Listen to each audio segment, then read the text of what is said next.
Yeah, we are right. Okay. You're live?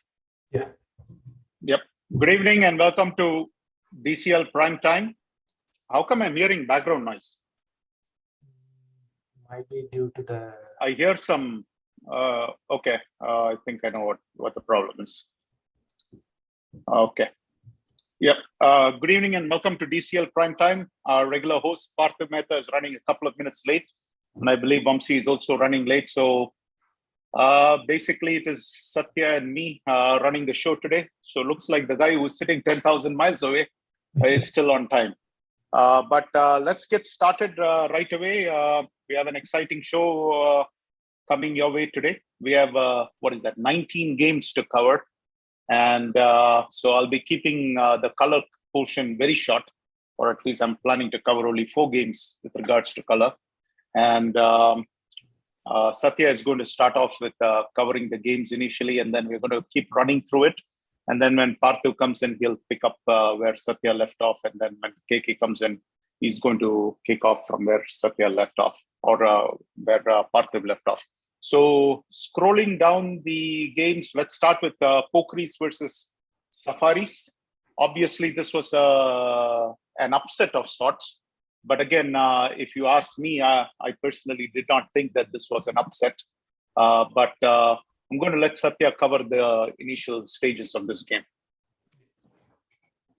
So this is one of the upset of the week. So we had Pokeris and Safaris playing. Welcome, Parthiv. I just started with Pokeris with Safaris, Parthiv, just for you. And Pokeris opened very well. So the first wicket, they had a good partnership, 11 overs, 52 runs when the first wicket falls, where Saran and Satish really did a good job. So Saran made like 44 balls, 24, and Satish like 25 balls, that's quick 21. But after that, hardly really nobody stood there. Really, like after that, it's 52 for 2, 53 for 3, 4 for 61. At the end, I don't know what was the urgent, and they got all out 10 for 75. So we expected Neil and Raghu to stabilize the innings in between, but I think they failed to do that. That's the major part. Then Safari took it very easy. So the opener Rupendra stayed very good, and but the partnership was not there. But Swarna Mitri again, he came in and he stayed for that 40 ball and 26 runs, which helped Safaris to go to that 76 runs like in 24th over. So they utilized all the overs very well, took their time to reach the target. That's what I'd say. Then move to Parthiv. Parthiv, you ready? Parthiv? I don't think he's ready. So Yeah. let me just cover this, at least from the color aspect of it. I'm not surprised by the result because I think even before the season started, I had predicted that Safaris is going to make the playoffs, and I based it on the eye test. I had seen them indoor, and I felt that they were vastly improved. And I also did make it a point that I did not think Glads will beat Safaris if Glads doesn't field their full roster or close to their full roster if we want to win that game. If we field a substandard roster, we are going to get our posteriors whipped. So I was not surprised by the result, even though in DCL circles, this probably is considered an upset. I do not know Satya and Partha, but if you have seen the movie Lavaris, in that movie, there is a dialogue which goes along the lines of Agar maa ka dukh pya hai to samne aa. Basically, if you ask me in this game, Rupendra and the golden boy, Golden Ratini, they sure drank a lot of Maka Doodh because they were the men in this game. These two men came and they were the main players, and they proved to be the difference makers, and they proved to be the machi in the Doodh. And entire Pokeris Doodh went down the drain. This was a game which Pokeris would have wanted to win, or probably had circled in the win column at the beginning of the season. And sure enough, they ran into a red-hot Safaris team who were clinical. They took 24 overs to score that necessary runs, but I think this game was always under control as far as Safaris were concerned. So good win for Safaris. Hard luck for Pokeris. So Pokeris had a mixed outing this season. This weekend, they had a good game against Legends, but then they dropped this must-win game against Safaris. But nevertheless, they're sitting in a pretty good spot. So congrats to Safaris and hard luck Pokeris, at least in this game. But at least not everything was lost because they still managed to win one out of the two games. So let's move on to the next game. Is our friend Parthiv frozen? I don't see him moving at all. Oh, I think so. Yes. Because so I don't think he's still there. So Parthiv, if you're listening, you might want to disconnect and reconnect back. Our next game is Spartans versus Hawks. Satya. Yeah. So this game, we were all the four analysts were expecting Hawks to win, but it's a surprise for the analysts where Spartans totally killed Hawks in this. So Spartans made 126. It's a very good score against Hawks, and Hawks struggled for making 122. It was last like couple of runs. Still, like with 2 wickets in hand, I suggest they should have taken it out, but I don't know what happened. But when we see the Spartans, so Ishwar and Satish, they really did a good partnership there. So Ishwar made like 34 balls 20 and Satish is 34 balls 44 is really good score where with 4 sixes and strike rate he really maintained that maintained the scoreboard ticking very well. So after that the captain Chanakya, so really he stayed in the middle order to get that 100 pass score where it's really needed. So Hawks, they were doing really good, but this game where they left the trick is letting Spartans to bat until 126. That's really which made Hawks to really, again they have to think about their bowling options. In Hawks batting, they lost the first wicket very quick, but the first wicket partnership, Vikram as usual and Vidya, they really made a good partnership over like 66 runs for the second wicket until like 14th over. That was a really good partnership but again they did not capitalize to win. So the third and fourth wicket fall, and it is the last wicket. It was 122 for 24.6. That's the 25th, but they were like 119 there. They lost a lot of wickets at 20th over and 23rd over. They tried to accelerate the score. So yeah, really in the bowling end, there were a lot of extras, 16 extras given by Spartans. And we had a Satish. He's again bowled very well. 5 overs 13 is a good bowling. So he made a really good game out of this Satish. So Parthiv. So, I think he's gone off again. Just video went off. So I think So, all right. Going on to this game, since we have 19 games to cover, let's keep moving. I thought that this was a very uncharacteristic game by Vikram Reddy Golamari. If you ask me, the main culprit behind this loss after such an outstanding start from Vidya, you see, Vidya Tiwari played absolutely lights out. 1-4 and 4 sixes, 44 and 35 balls. When you get that kind of a dream start, no reason why you should not be able to score that 126 runs, because already 1/3 of the runs has been scored by one person alone. Now, Vikram Reddy Golamari, we've been talking for some time that he has been playing fabulous and this team has been so dependent on him. But looks like an alien came into Vikram Reddy Golamari, because I have never seen him bat this slow. if you look at it, no fours, no sixes. It's 34 runs in 75 balls. He seemed to struggle mighty. Strike rate of 45. That's not the Vikram Reddy Golamari that we know of, at least based on the scorecards which we have seen in the past. But again, I think the outstanding player in this game, as you rightly identified, is this Satish Chodapalli. I am assuming that this is the first game he's playing because I don't remember seeing his name in the past games. Can you click on it and see how many games he has played this week? Because obviously he has played lights out. Well, he's played 3 games, right? Yeah. So he hasn't, at least something happened. Maybe Vikram Reddy Golamari and Satish Chodapalli changed bodies, because I don't understand it. Because if he played 3 games, this is the first time we are noticing him. Obviously, he's hit 44 in 34 balls, played an outstanding innings. And then I think I mixed up the stats of Satish and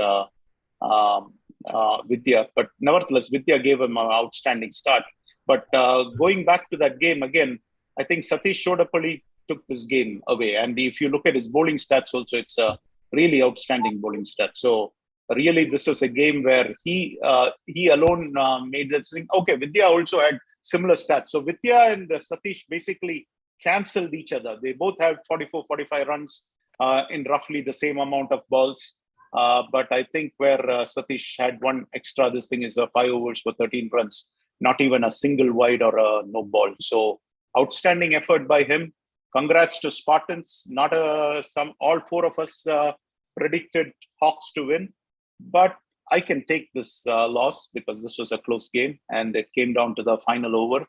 And I think when Hawks look back, probably Golamari has nobody else to blame than himself because that was a very, very slow innings. And in fact, when we were seeing this game live and tracking it, I remember Parthiv texting out in our group saying that, hey, Golamari is taking his own sweet time or something to that effect, that, what's going on? Golamari is scoring very slow, kind of a thing, which was surprising. So, but nevertheless, congrats to Spartans and hard luck, Hawks. But maybe next week will be a better outing for them. Let's move on to the next game because we have 19 games to cover. So we've just covered 2 games so far. So going on to the next game. Parthiv, jumping in. Parthiv? You're on mute, I think, my friend. Yeah. You're muted, or we can't hear you. Can you guys hear me now? Yeah, now good. Yep. Okay. All right. Yeah, so I've been having some troubleshooting. All right. Yeah, where are we? So the next game of the week was Canton 11 and Knights. I think this was pretty much well predicted by most of us. All of us. I think Canton 11. And Canton 11 has been able to really put up good scores in the last couple of games, thanks to their middle order. I think that has been contributing. And in this case, I think it was led by, led from the front by Javed. Very, very, very good start and then complemented all throughout the innings by everyone. So if you see scores of 17, 18, 27, 18, when you see, as I have said before, when you have 4 or 5 scores which are above the 10 and in double digits, you automatically post a good score. And once they scored the 135, I think Knights, although they started well with that good innings from Krishna Chaitanya, but they weren't supported well by any one of his teammates. It was only down the order where they had a good partnership with Venkatesh, which brought them back into the game in probably even a chance of getting a bonus point. But to be honest, I think I don't think they had enough batting artillery to actually challenge Canton 11. All in all, I think a good win for Canton 11. They should be happy with the 5 points. They've lost a few close games this season. So this would be a welcome relief for Javed. So we're going to the next game.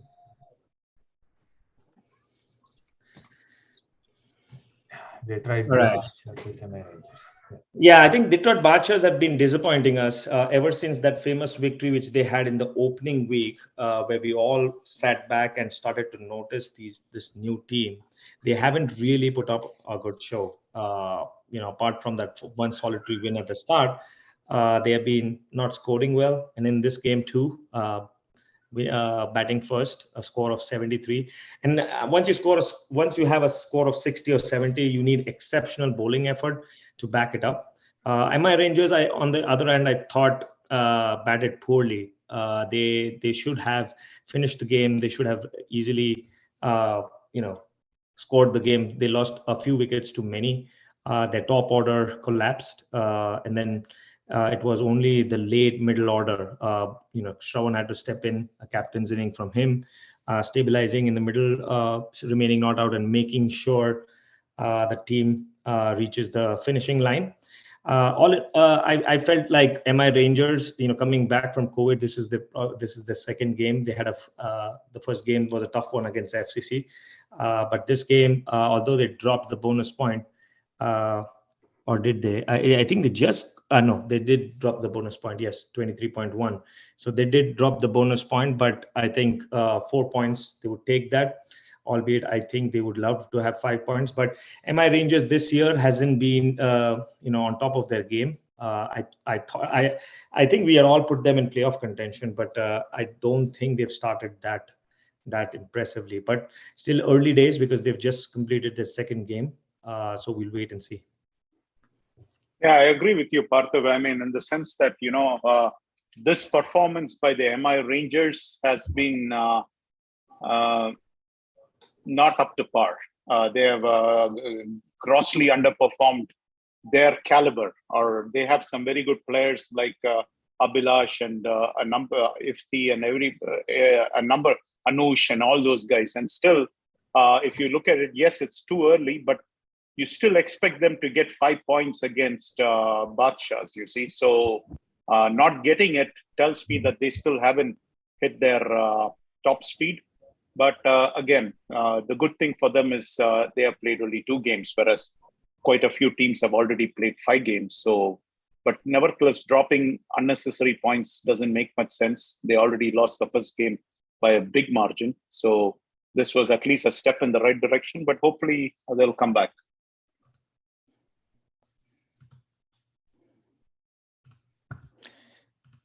All right. Yeah, the next game was a very, very, very close one, and very surprising as well because this is the Pool B game, so both the teams I'm closely following, especially the Stars this season. I thought Stars were going to be probably topping the group, if not topping, maybe the top 3 sides. But the way they performed, they've lost a couple of really the games that everyone probably expected them to win. And this game too, having been played Patriots in our opening game, I was very surprised by the way this game turned out to be. And Patriots have only themselves to blame really to actually be dropping those 4 points. They had the game in the grasp, but Stars pulled it by the skin of the teeth. It was really close towards the end, and it was only the last couple of wickets that actually gave it away. So I would love to add more color to this game, Viju. Well, my point is, Parthav, 7 for 24. We were watching this, right? And we were stunned. And we were saying, okay, here comes the Stars. They are not performing 7 for 24. It looked like it. But let's give credit to Venki and to Shan, because they really, Shan doesn't waste any balls. He gets a ball which he can hit, he's going to hit it. It doesn't matter what the status of the situation is. But Venki played a very situationally correct innings. And I think that is what was the ultimate difference, because it's a 1-run game. And it's funny, Parthav, now Hari Parankusam might find this interesting as to how I'm getting this news. But there are a lot of people who text me and send me forwards. One of the texts which I got was, Stars are underperforming because of poor captaincy. Now, when I got that, I was pretty surprised because I didn't think Hari was a bad captain. Maybe he can be a little more assertive, as a captain. But then, each of us has our different leadership styles, you see.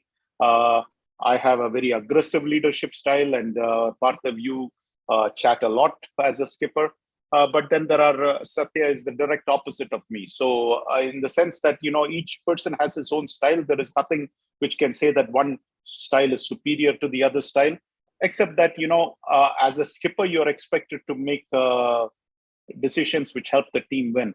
So my reaction when they won this, anytime it's a one-run game, you have to give the skipper a lot of credit, because if you're ready to put a lot of blame on the skipper, let's also give credit to the skipper, because he should have made some decisions at the right time, at the right optimum moment, whether sending somebody up the order or down the order or the bowling changes. Nevertheless, when it's a one-run game, it is, an inch here or an inch there, and it could have been a different outcome. But again, I think, as you rightly said, I think the Patriots have no one to blame other than themselves, because, here was 72 to chase, and, it is their last two batsmen who scored runs and Srikanth who scored runs.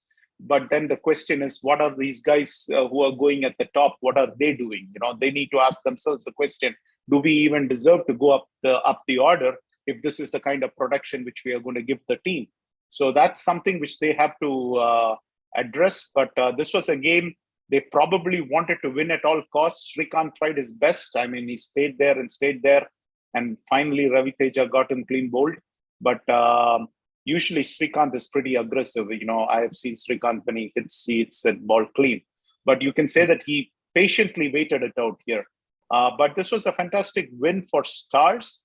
But the problem here is, right now, if you ask me, if somebody is going to be saying that they are afraid of Stars, probably the answer you're going to get is, no, we are not really scared of Stars. We don't mind playing the Stars. So that little bit of shine is gone, because as we came into the season, Partha, we were thinking Stars is going to be one of the top 5-6 teams out there.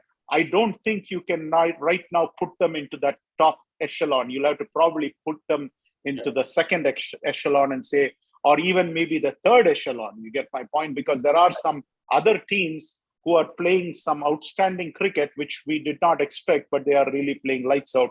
Whereas on Stars, even the game which they beat KRCC, it was Ravi Teja who beat KRCC. The rest of the Stars disappeared, kind of a thing. So something for the Stars to work on. But it was a great game. I mean, I was constantly refreshing the scorecard on this one, because this was a good game to follow, kind of a thing. But anyway, if we have more nail biters like this, pretty soon all our nails will be gone. Absolutely. I think to address one, your comment which you mentioned about captaincy, I think some of it might be due to the batting order changes which Hari has been trying out, probably because of a few new folks coming in, and due to that he's kind of shuffling the batting order. And he's opened in the past. Ravi Teja has always been in like the probably one drop or two drop or middle order to stabilize. I've seen Imtiaz come at the bottom in the last game. Here we see Mahesh Mutiala at number 11. So a lot of these changes are probably questionable as to why somebody would come in so low when you're picking him primarily as a premier batsman. So I think that might be something for Hari to look at to address some of the criticism he's getting. And Patriots, I felt this was a chance for them to go, and I feel like they too are in the experimental mode this season. I see a lot of players being shifted, a lot of new players coming in. So I'm probably going to give them this season as a benefit of restabilizing it. I don't expect them to do any miracles moving forward. So all in all, yeah, game, but Stars should count their stars really to get the 4 points. All right, next game is the one which you'd be following a lot with Gladiators versus, and I'm pretty sure as the founder member of Gladiators, you would have a lot of comments with the way the innings shaped up, especially with the start Shan and Imran had, and the way it collapsed. It was only Fahim who, his 37 was very key. If you take those 37 out, it would have been a very, very close game. And I remember our friend KK mentioning it's like Strikers Gladiators from last year all over again, where there was a collapse, at regular intervals, wickets going, people coming in, going out, coming in, going out. I didn't follow the game, so I'm not sure if it was the same where people were trying big shots and getting out, or was it just exceptional good bowling. So, but there's no business for Gladiators to get out so cheaply. But I do know, every so often, the best of teams have a bad day. So if this is your bad day, if this is Gladiators' bad day, you would probably welcome it at this stage rather than at the knockout stage. So hopefully, one bad day is out of your way, and this is a lesson learned about how to, stop the cycle stand where you basically have a collapse. So Viju, I'll let you kind of speak more intricate. Yeah, I mean, Partha, my reaction to this is the Tigers of DCL showed everyone in DCL why they are the Tigers of DCL. Partha, did I say Tigers of DCL? No, Yes, what I meant is paper Tigers. Partha, paper Tigers. I did not mean Tigers. Anytime you play like this, I'm going to call you paper Tigers. I know the Glads skipper is there and he may not like it, and the rest of the Glads team also may not be feeling very flattered at being called paper Tigers. But hey, when you go back and look at the production last year in the playoffs, and you get bundled out for 55 against Strikers, and then you come to this game, and Partha, before this game, I have text to show you on my phone where I texted the whole team because I knew our Glads guys will not bat 25 overs. So even before the game started, Partha, I sent text saying, guys, bat 25 overs. Don't go for the glory shots. Well, we got a very good start from Shan and from Imran. And again, the idea of sending Imran was we brought in Imran just for this purpose. We need somebody to stand at the wicket. And Imran did that. He almost batted 8-9 overs and he was there in the middle. And I wonder what would have happened if that was also not there. But it was a pretty good start. And then again, as you rightly said, Fahim is seeing the ball like a football. Partha, in 1 over from Riaz Kareem, he scored 27 runs. Wow. Riaz Kareem bowled two overs and he gave up 37 runs.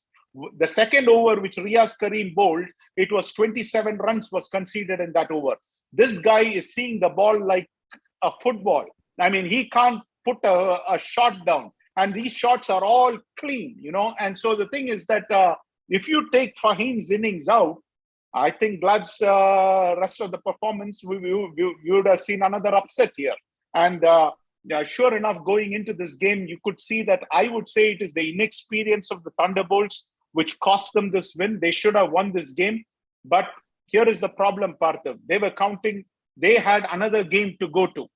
And so that was a Michigan Cup game. So these guys had their eye on this game, but their heart is and their mind is in the other game, because they are sitting and strategizing, okay, if you get out, you need to immediately get into the car and go to the other game and things like that. Every time you have divided loyalty, nothing good comes out of it, Parthiv. Nothing good comes out of it. Have you seen a cockeyed woman? I'll describe a cockeyed woman to you. She is looking London and going Tokyo. That's exactly what these guys were doing, all right? These guys were playing the game here, but their heart and their mind is in the Michigan Cup game. Meanwhile, they also realize, hey, if we do some, 96 runs is not something too difficult to chase for them. They had their eyes on a win, and they were even talking about creating history and, shocking the DCL world. All those things are legitimate. But you know what, Parthiv? These guys made some mistakes because they were too aggressive in the beginning. There was a time where you have to just stay at the wicket. If you go back and look at the Glad Strikers game, you could see that we couldn't get Vinayak Kamble out, all right? And that is where our problem is. And all he is doing is staying at the wicket, staying at the wicket, staying at the wicket. Forget about the other game. Just stay at the wicket, because we know Ganeshan was batting extremely well. Their openers were batting very well. And then all of a sudden, they went for some ridiculous shots which was not necessary at all. And their center stumps were taken out by Shan. In this game, if you ask me, Shan was our best bowler. But look at that extras. I don't think it was the Glad's team which played. They gave 3 extras. Wow. That is an unbelievable stat. I will take that stat any given day, which is why I don't believe these guys were the Glad's bowlers who are bowling, because we give like 3 extras in 1 over. And here we have, we finally managed to bundle them all out. But I think they helped our cause because they gifted us some wickets by going for unnecessary shots, especially their openers. They have no one to blame but themselves. They could have easily played that ball out, but Fahim, Shan and Imran bailed us out in the batting end. And Hardeep, believe it or not, Parthiv took a hat-trick. So in 2 back-to-back games, we had hat-tricks. In the previous game, we had a hat-trick by Aditya Aital. And in this game, we had a hat-trick from Hardeep Singh. Now, when have you seen Hardeep Singh bowl? It has been a long time since I was going to ask you, how from when does Hardeep start bowling? How is he? And that too a hat-trick. We had problems on the batting end. We had problems on the bowling end. We struggled to get 11 players. So the thing is that, finally, we somehow managed to get 12 players. But, the thing is that, I think the Glad's bowlers bailed us out on this one, especially Shan and all the other bowlers really did a good job, with the exception of Shivam, who went for runs in this game. The remaining 4 bowlers, if you look at their stats, they are all outstanding stats, which any team in DCL will take. And Hardeep had ridiculous figures: 3 overs, 3 runs, 3 wickets. Jeet bowled very well. But the pick of the bowlers was Shan. And I think they lost this only because of that Michigan Cup game. And with that, they lost a chance to make history and have people talking again. We could have brought this Paper Tigers, and then we could have added some more new names like Paper Lions and Junket Kings and all kinds of things. But yeah, this was a tough loss for them, I think. And then they didn't even get a bonus point. So that didn't help. But Parthiv, it's very, very difficult to win all the games. If you really look at it, Pokeris, they lost to Safaris. GLCC, they lost to local boys. And look at Raptors this week, they lost to FCC. These are all favored teams which were expected to win. But in this present DCL, there is a lot of parity. And if you are not fielding your best team, or if you are slightly off, I think you will see one of these lower ranked teams beating this thing. I would say Glads were very lucky to escape with a win, and that too to walk away with 5 points. But Glads have 5 games and they have 25 points. So nothing. I always, when I look at the beginning part, believe it or not, I'm always driven by fear. I always wonder, hey, can I make playoffs? So first thing I tell Satya is, let us get to 30 points, because I figure that if you can get 30 points, you pretty much have made the playoffs. If you want to be absolutely certain, get 35 points. But when you have already 25 in 5 games, my feeling is that hopefully we'll get one more 5-point win, which will get us to 30. And then if we can get 2, then we absolutely cement our place. But I feel pretty good, but I don't think we played good. We played like the Paper Tigers. It reminded me of the Strikers game. Everybody came, hit it to the boundary and gave catching practice. And the guys were not missing any catches, you see. So this was a very disappointing game as far as I was concerned. I think the Thunderbolts played very well, but I think they have to learn that, take care of business first before you think of some other game. Take care of this game and then think about how you're going to get to the next game and all those things. You should have a single-minded focus and stay at the wicket. The Glads bowlers are very capable of giving you 2-3 extras per over if necessary. Now, I do not know. This was an aberration where they gave only 3 extras in the entire game. That might create a DCL record if we look at the end of the season, which team gave the lowest extras in one whole game. And if it turns out to be 3, and if you told me it is going to be Glads, I would have said you're a liar. So, I didn't expect that. That was the surprise. That was the surprise package. But otherwise, absolutely. Yeah, I think giving away 3 extras is definitely a dream come true for any captain. Having a good day like that for the bowlers. But I do feel like, to your point, regarding Thunderbolts, looking for multiple games during the season. I absolutely think that's something which has happened with a lot of teams managing the schedule, especially with this, double headers, with the rain schedule and all those things. So I have, I sympathize with some of them because, the schedule is kind of squished with so many leagues going on. But on the other hand, I also blame them because when you opt to play for so many leagues, you are going to face that situation. So I would rather focus on a couple of leagues to make sure that I give my everything rather than trying every single league that is going on. So that is something which the captains have to think about, whether to kind of balance their workload. Yeah, Parthiv, looking London, going Tokyo syndrome will never help you out. You have to have a single-minded focus. And that's why we have dedicated skippers. And that skipper's job is only one thing: focus on this game. Let us get this win. Because when you are having 75 for 2 and then you go to 96 all out, even they would not have believed that we would have got 96 all out from 75 for 2, you see. And we batted, 16.2 overs. It was a deja vu of the strikers game all over again. Yep. But as I mentioned at the start, you would rather have a bad day at the start of the season or, towards the initial part than towards the end or in the playoffs. So if this was your bad day, you would probably take it and don't put it past the paper tigers, Parthiv. Don't put it past the paper tigers. I'll believe it that they are not the paper tigers when they win another playoff game. Yeah. Those are the times when you absolutely want a bad day not to be there during those playoffs. All right, we'll move on to the next game. Welcome, Vamsi. Glad you could make it. Yeah, thanks, Parthiv. All right, we are going to move to the next game. I hope you're following us. We are on the Detroit Bulls and Rising Stars. So Detroit Bulls had a doubleheader this weekend, and they had kind of mixed results. They won one, they lost one. This was the one they won. They would have ideally liked to win the game of the week, which we had called out between the local boys. And this game, I think we all called out Bulls, and it was a very, a pretty easy win, I would say, comprehensive. And our game changer of the week from a couple of weeks ago, Mahesh Babu, again, he performed. And again, his innings of 31, along with support from Suhesh and Arun, made the difference.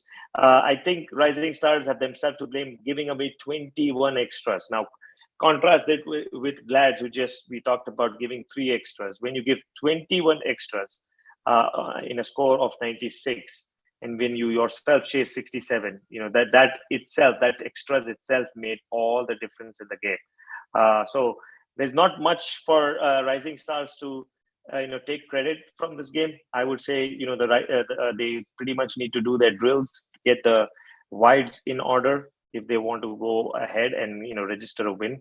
But this should have been something where Rising Stars could have changed something in the order of 70 or 80 if they had a more disciplined disciplined bowling attack.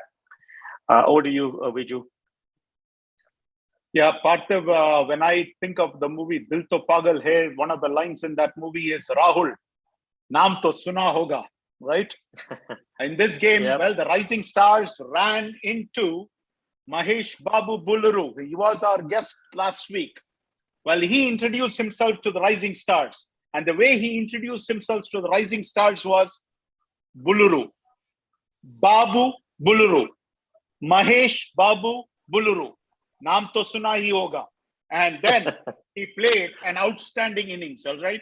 And let me tell you something. When Mahesh Babu Buluru walked into the game, I'm going to call him MBB, all right? Let's truncate the name. MBB walked into the game, all right? So when MBB walked into at this point, his exploits is making us want to develop a short form for his name. MBB walked into the game. The score read 13 for 4 in 8.2 overs, all right? Rising Stars are on top. They are dominating the game. And then the resurrection started. The resurrection of the Bulls started. The Bulls, which was pretty much lying on the ground, half slaughtered, this Bull rises up. And this Bull then starts performing. And it is all MBB. He batted right up to the very end, Parthiv. From 8.2, he came in. He was not out till the very end. Yep. Little by little, he did the trick. Parthiv, you probably have heard of that Aesop fable where there was this crow which runs into a jug and it is thirsty and it wants to drink water, and it puts his beak into the jug, but it can't reach the water, right? So what does it do? Right. It takes a pebble, drops it in. Takes a pebble, drops it in. Keeps dropping pebbles until the water level rises and it drinks the water, you see? That is exactly what MBB did in this game. He waited and waited and waited. Now, did this guy tell us that he is not a batsman? That he was just a bowler who was going number 11? That's how he started. That's what he said. That's what he started. Well, don't tell me he's not a batsman after this performance, okay? He can sell that story to some kindergarten kid, but he's not selling that story to me, because this is an outstanding performance. This is a great DCL batting performance. This is him single-handedly taking the game on his back and saying, guys, jump on my back. I'm going to take us to victory land. And he took them all the way to victory land. So let's give him the credit for that, because I always like a hard worker, a genuine guy who comes and puts in his hard work. He shows up, carries his team, does whatever the team requires him to do. And, all I can say is he's a jokester if he is telling us that he can't bat, because he certainly can bat. And, I feel the Glads guys who had a major collapse in this game, in this week, the Pokeris guys, they had a major collapse. Who was that? Again, Safaris, I believe. They were, 60 or 55 or something for no loss, and then 75 all out or something like that.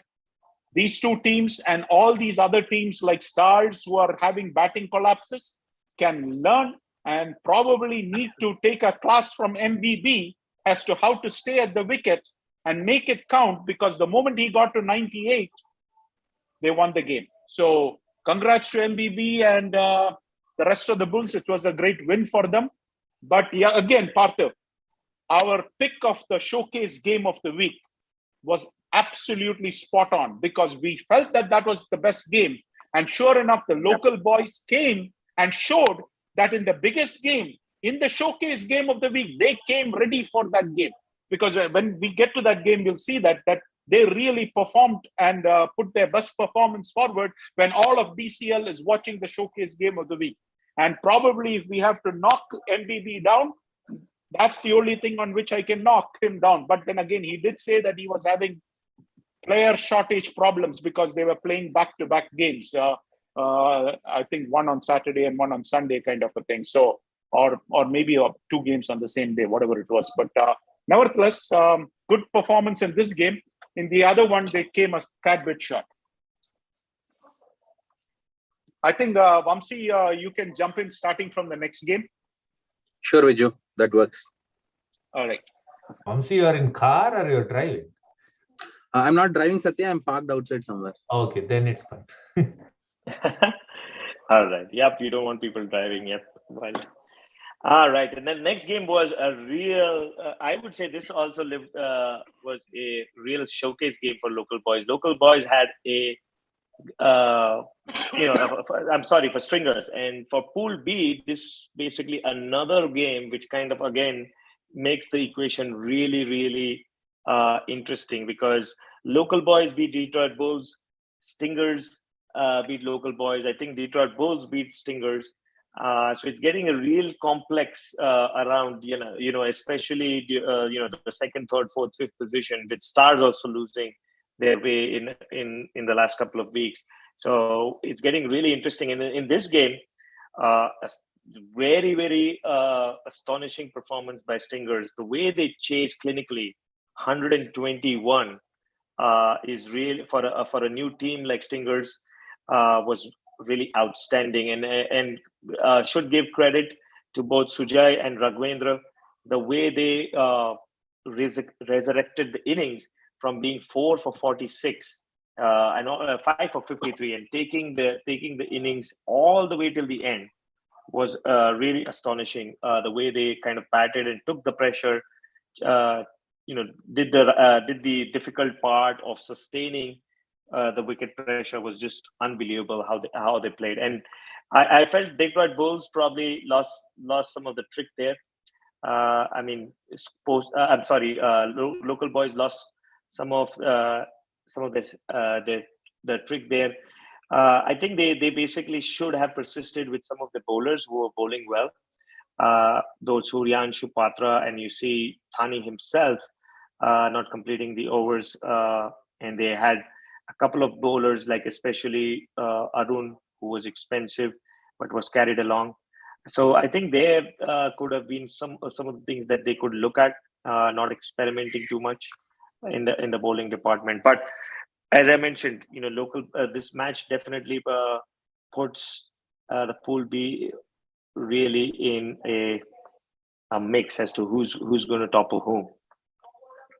Vamsi, I want to have a quick question to you. When you look at the standings there, because this is becoming very interesting, you're having these three teams who are going to be probably fighting for one or two of those spots, you see, and one of them is probably going to miss out between Local Boys and Stingers, and who was the other team again? Detroit Bulls. And Detroit Bulls. So all these teams, are losing to each other. And tell me, obviously, I would assume that GLCC is a shoo-in, and we have to assume that KRCC will find their way with all those expensive talent into this thing, which means that there are 3 spots left. Now, Strikers, because of their outstanding record so far, probably takes the 3rd spot. So that leaves 2 spots, right? Or am I getting it wrong, KK? I think you were spot on with the 3 spots. I'd give it to GLCC, Strikers, and KRCC. But the 4th and 5th spots, right? I think SSK is a very good contender to that. Yep, yes. I was just going to say.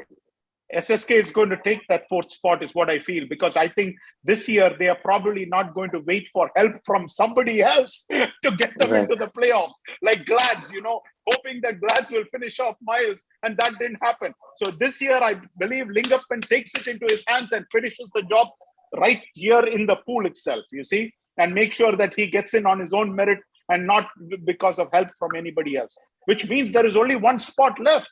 And there are 4 or 5 spots. So one of the reasons we want to bring this out is, hey guys, every win and every point is incalculably important.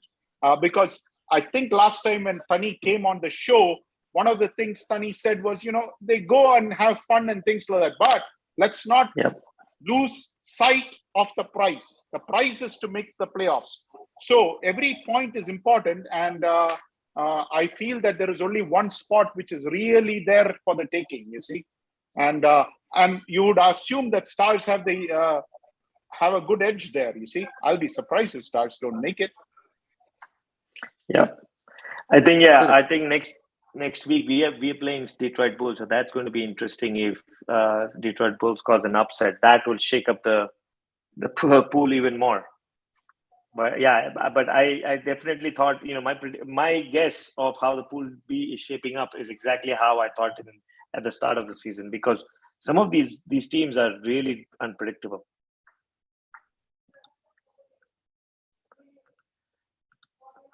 All right, next game of the week was SLCC Legends. Pretty much a foregone conclusion. Legends. One of the top teams of DCL, even though they haven't got into their stride, but I think they have enough in their artillery to kind of get it past Phantoms. Phantoms were showing a lot of promise, but they ran against Legends, and obviously, Legends are going to be, it's going to be a tough nut to crack for them. All in all, I think Phantoms didn't really give much of a fight. Legends, strolled through and make sure that there were no hiccups in between, and get ready for the bigger games that are coming down the line. Well summarized, Parthiv. And I think Legends had a mixed weekend, and especially they're losing the other game to Pokeris, but this game was comprehensive win, and I think Mahendra got his first 50 of DCL. He played through the innings. He got out in the 25th over. Phenomenal innings, 50 of 72, and all the rest of the batsmen, right, they were struggling. Harish got a start, and then Ravi Ganta finished it off with the 4 and a 6, but I think Mahendra was the one who held that innings together. But looking at this last few games, right, Gautam Radhakrishnan, who was among the top 10 run getters last year, he's really struggling this year, and that is a big problem for Legends if you actually look at it, right, because he was the mainstay last year, and Legends also lost a few players to Guardians. which means Gotham is much more important to Legends now than last year.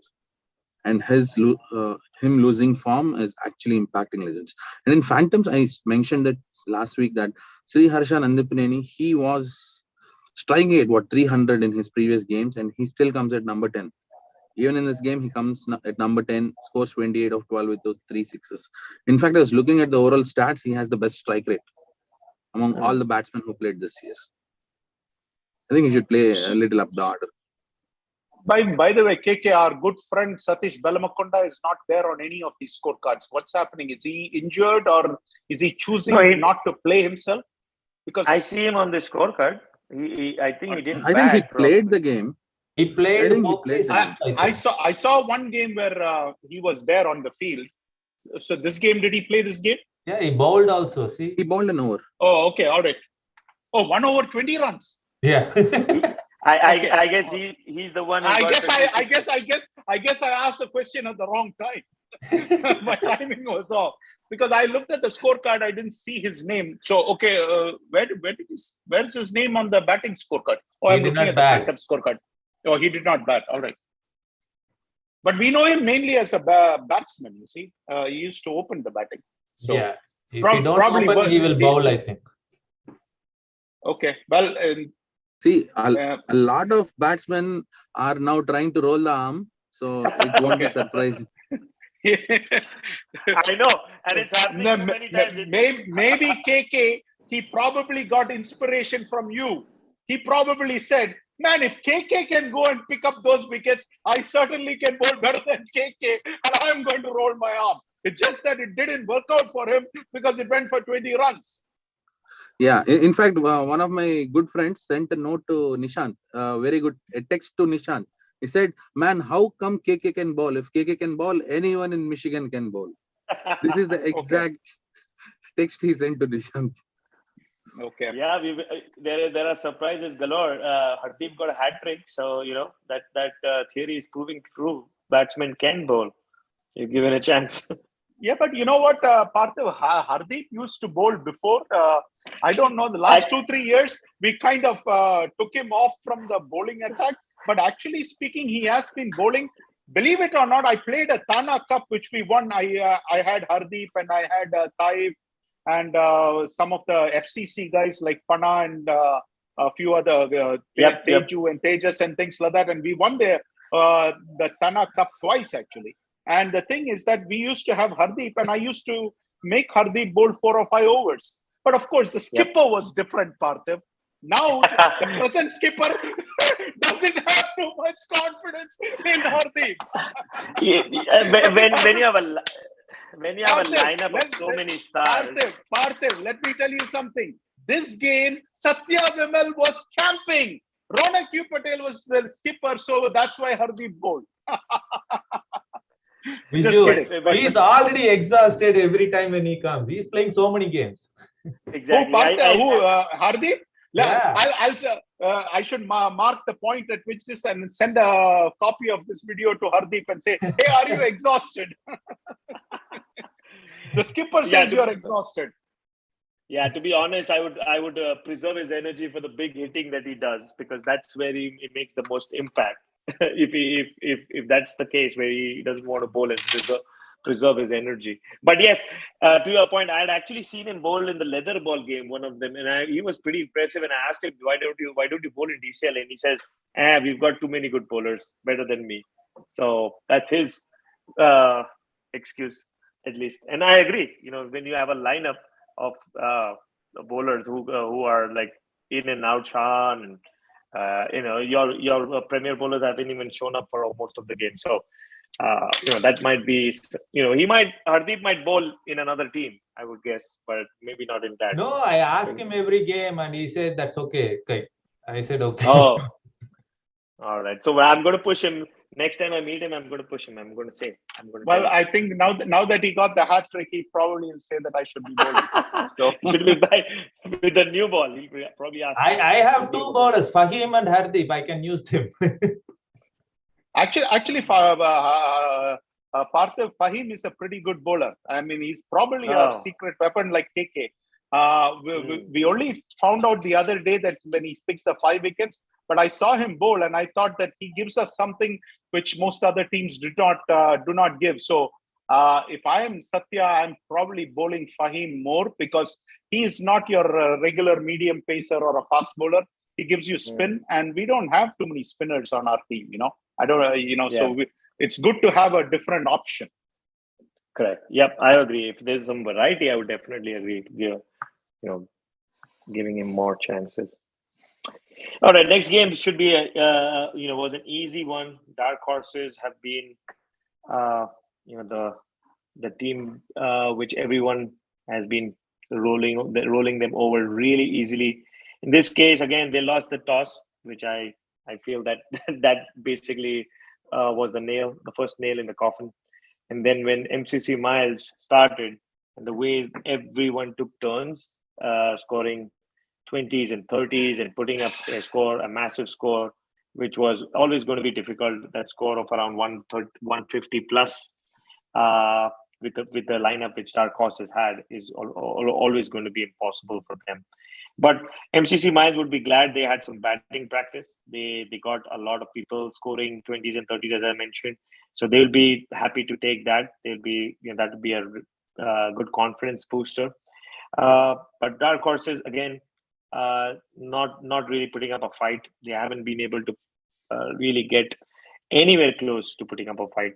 So this season would be another one where Pankaj is probably going to just play for the fun and hopefully identify a couple of good talents for next year.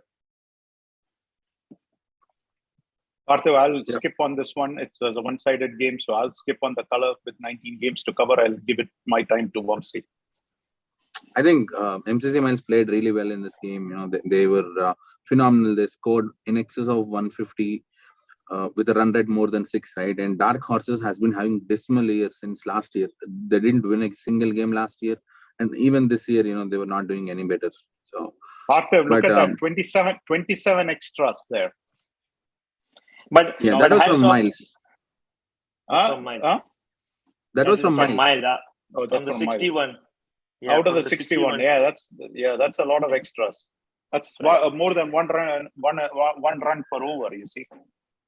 Yeah, but one thing I would call out is even though Dark Horses probably in the last 2 seasons haven't been winning, maybe not even a single game, but they always show up on time. They fulfill their umpiring duties. They do everything that is required. Considering when a team loses so badly and hasn't been winning, you kind of lose motivation. People don't show up. People don't respond. But somehow Pankaj has been able to at least get the team together. And if they're playing as a unit, I think kudos to them.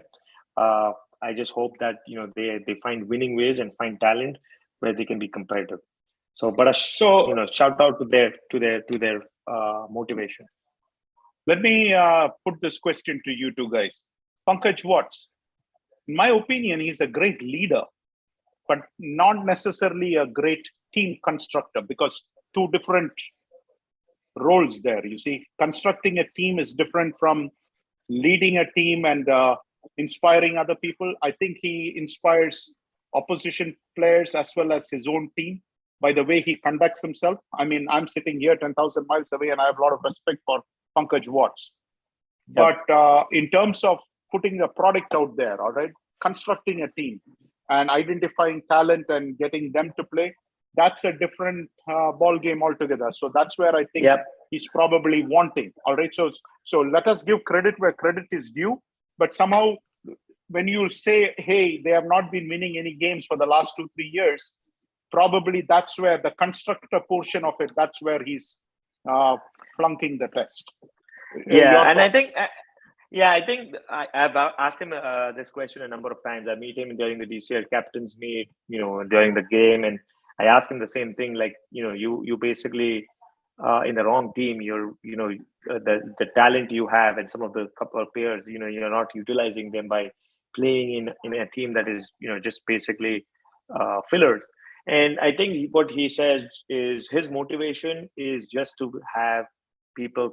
He just wants people to get introduced to this game of cricket. He just gets newcomers in and around where he lives, especially from the UFM school. So that's his motivation. That's all he wants to do. He has no intention of winning DCL or being competitive or those kinds of things. So it's a different motivation, and if that drives him, so be it.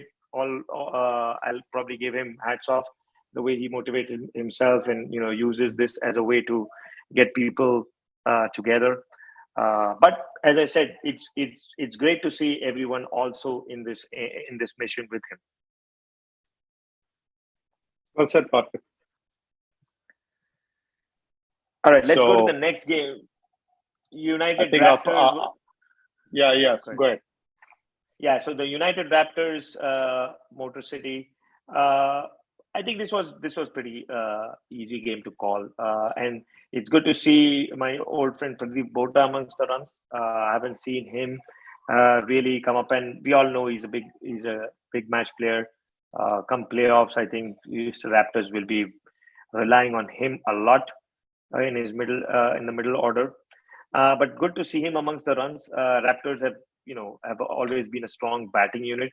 In this case, for once, our Bahubali did not feature in the top scorers. But good to see the middle order contributing. Murli and Harsha and Pradeep himself stitching good partnerships and getting the score to 133. And then once you have 133 on the board, you have to bowl exceptionally bad to kind of lose from there, especially against a team like Motor City, which is brand new, still learning the art of DCL.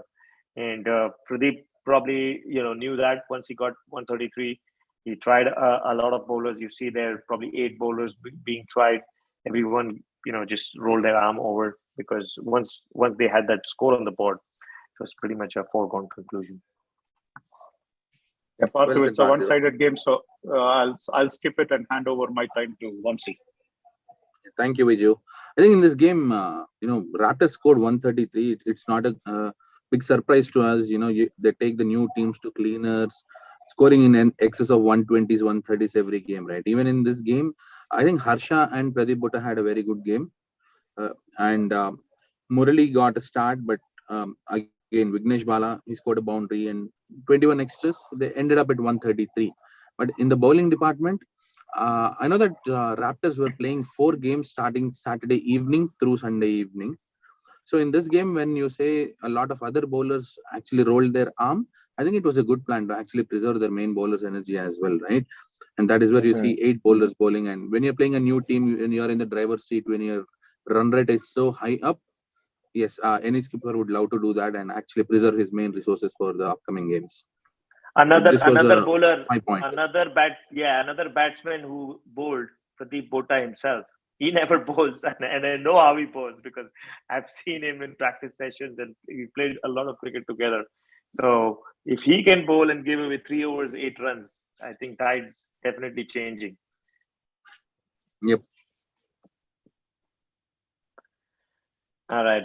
The next game of the week was the SLCC Guardians versus SSK.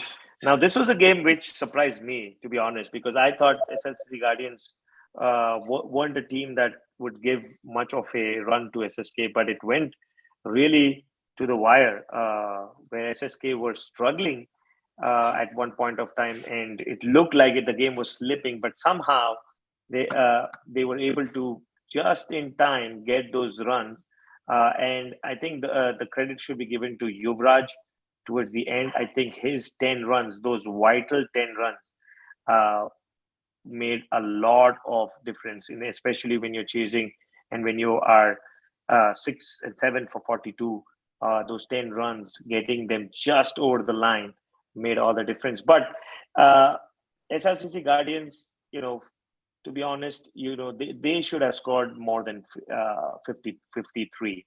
53 is no longer, a score which DCL in earlier times, maybe, if you ask me, there have been times in the where people have defended 50s and 60s, but this ball with these grounds is no longer the case. But giving a fight till the end was something very, very encouraging for the Guardians. I was happy in my case where I any point which SSK dropped, that would have benefited us, but unfortunately that didn't happen. SSK was able to get those 5 points. I would have dearly loved them dropping a bonus point, but in the end, they were able to scrape through. Yes, I think. Yeah, go ahead, Vamsi. I know, Vijay. You can go ahead. No. I just was going to say I was not going to cover this game because I was going to give my time to you. Other than to say that I wanted to piggyback on what Parthiv just mentioned. The mindset of the experienced DCL players. You look at Parthiv, he doesn't want to drop even that one bonus point, and he's hoping that somebody else drops a bonus point. Some of these new teams, they can pay attention to that. You know what? That the top teams always know, or at least when I was there, I always knew. I didn't need any scorecard. I didn't need any cheat sheet. I knew exactly how much a team needs to score to get the bonus point. And so this is something which all the teams should pay attention to, that how the mindset of a captain who has experience in DCL works. They are looking to get even that one extra point, you see. So that's all I wanted to say. Vamsi, over to you. Yeah, thanks, Vijay.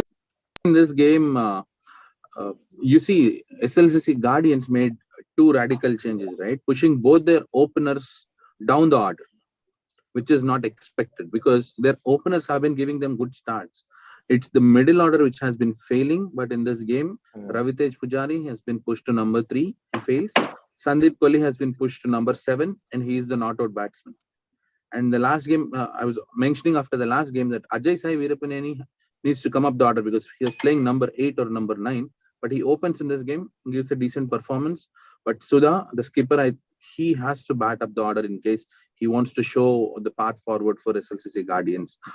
And look, commenting about the number 53, right, Parthiv, that number 53 would give nightmares to Legends because last year that is the number in the playoffs.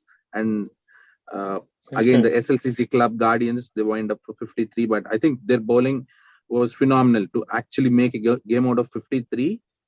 It is something, and although it was on the losing end, I think you should still appreciate the players still giving up that giving that fight, right, to defend 53. Absolutely. I think the fight, but I would say, they need to start scoring more runs. I think 53, Agreed. You don't want to be in a situation like that too many times. True. Cool. Next game of the week was the one which I think we were chatting, and we are very proud of our fellow analyst. He was the man who got things done.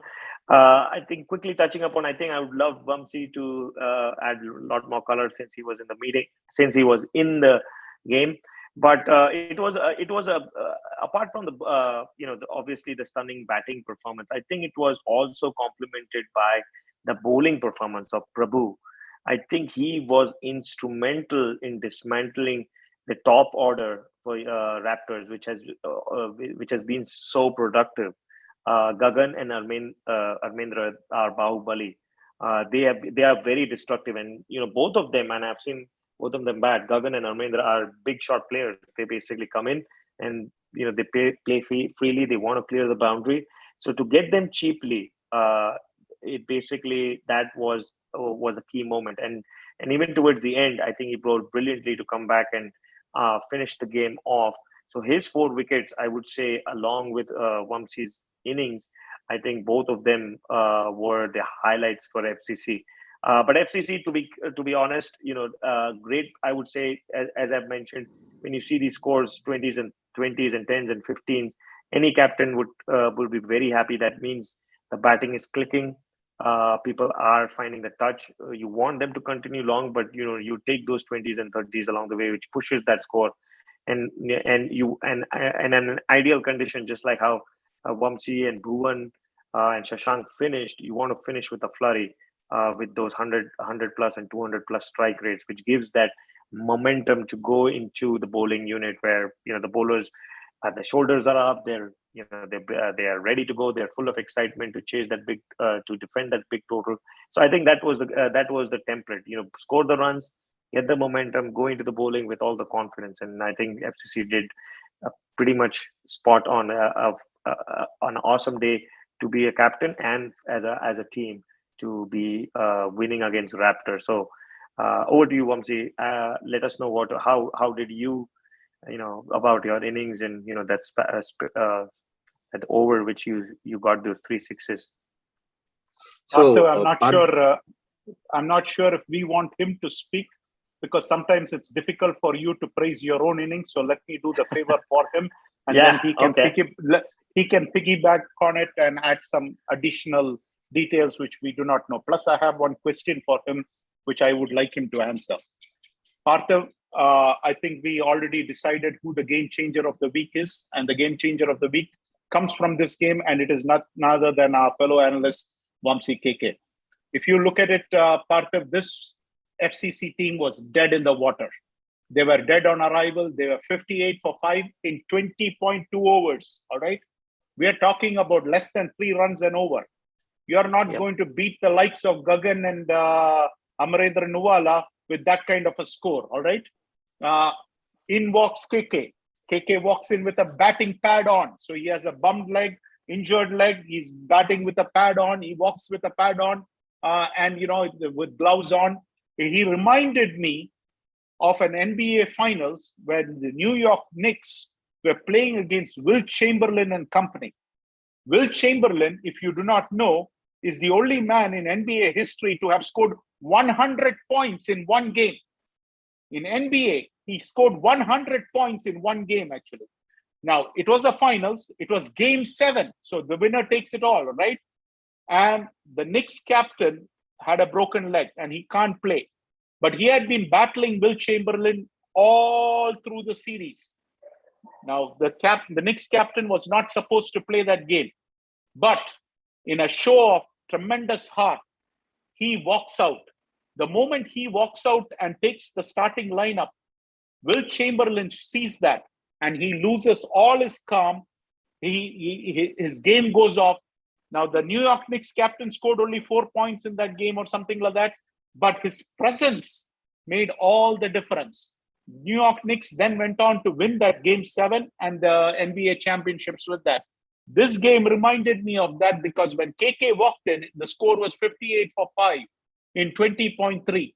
And from there, Parthiv, the score ballooned to 105 for 7 in 23.5 overs. So in the space of 14 balls, Parthiv, this is where I think the real difference was made. Because we can talk all we want about Prabhu's exploits. But if you don't have runs on the board, even the lion-hearted bowler becomes a chicken, all right? When you know that you don't have too many runs to defend, every run, every wide starts, bearing on your mind, and it starts upsetting your rhythm and it starts upsetting your line and length and everything. But when you have 100, 125, 130 or whatever it is to defend, all of a sudden, even a mediocre bowler becomes a lion, you see. So I'm not saying that this was a mediocre performance. I'm just saying that, yes, it was a great performance, but the fact of the matter is if you didn't have those runs on the board, I don't think Prabhu Mahadevaya is going to have that kind of figures. But anyway, that is 47 runs in the space of 14 balls. And you know what, Parthiv? What was the strike rate? 335.71 strike rate. That's what I calculated on the calculator. It comes to a 335.71 strike rate. Now, if the Raptors are chasing 75 runs or 80 runs in this game, then I would say it is game, set, and match. Raptors, especially with the kind of batting unit which they have, and with Amar in their lineup and Gagan in the lineup, and pretty much sixes flying off the bat. But if you ask me, KK won FCC the game, and if you ask me, it is that 1 over of Gagan which really cost them everything, because in that 1 over of Gagan, 20 runs were conceded. In fact, one of the good things about being on the DCL PrimeTime show is that a lot of people send me a lot of texts and things like that. So I wanted to share probably the 4 balls which was sent by KK so that people can see the performance kind of a thing. So let's see if I can get to this. If I can.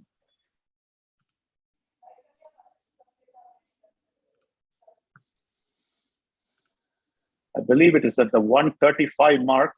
Yeah, are you guys able to see my screen? Right. Are you guys able to see my Yeah. screen? Yep. All right, let me play this. So this is Gagan going to bowl this over, and we're going to only look at 4 balls, I think. You know, maximize your screen. Sure. Yeah, the one next to it, the last one. Yep. This one, right? All right. Yep. So there we have. So there is the pad, the man with the pad and the batting gloves and things like that. He's standing there, and this is Gagan coming to bowl. First ball, gone. And that hit was so clean, Parthiv, that it landed outside the fence. You can see that the fielder is going there, trying to get that ball from outside the fence. That it was that clean a hit, you see. So we have to wait for some time. And KK, who is number 7? Ajit? Yes, that was Ajit. All right. Because after that, he goes and gives Gagan some advice. All right. So I'm thinking, all right, something is going to change. There was no change. Outcome was the same. What ground was this? Is this Troy? No, it was the Ann Arbor Southeast Park. Oh, okay. Oh, okay. All right. So there is Ajit giving advice to Gagan as to what to bowl and things like that. And he comes back and takes it. You would think that the outcome would be different. And yep, the ball has come back. And back comes KK back on strike. He's waiting for the next ball. Same ball flighted up. And here we go. Once more, gone. One more 6. You know, he doesn't even have to reach the other end. So that's 12 runs already in 2 balls. And then, and so sure enough, they are telling him not to put it under the bat. So one thing we know, we don't want to put anything under KK's bat. For teams wanting to bowl to KK in future.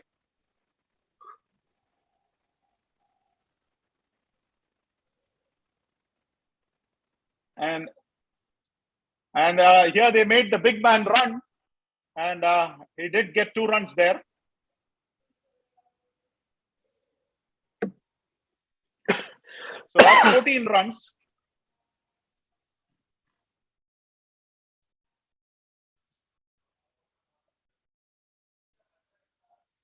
And here comes the 4th ball.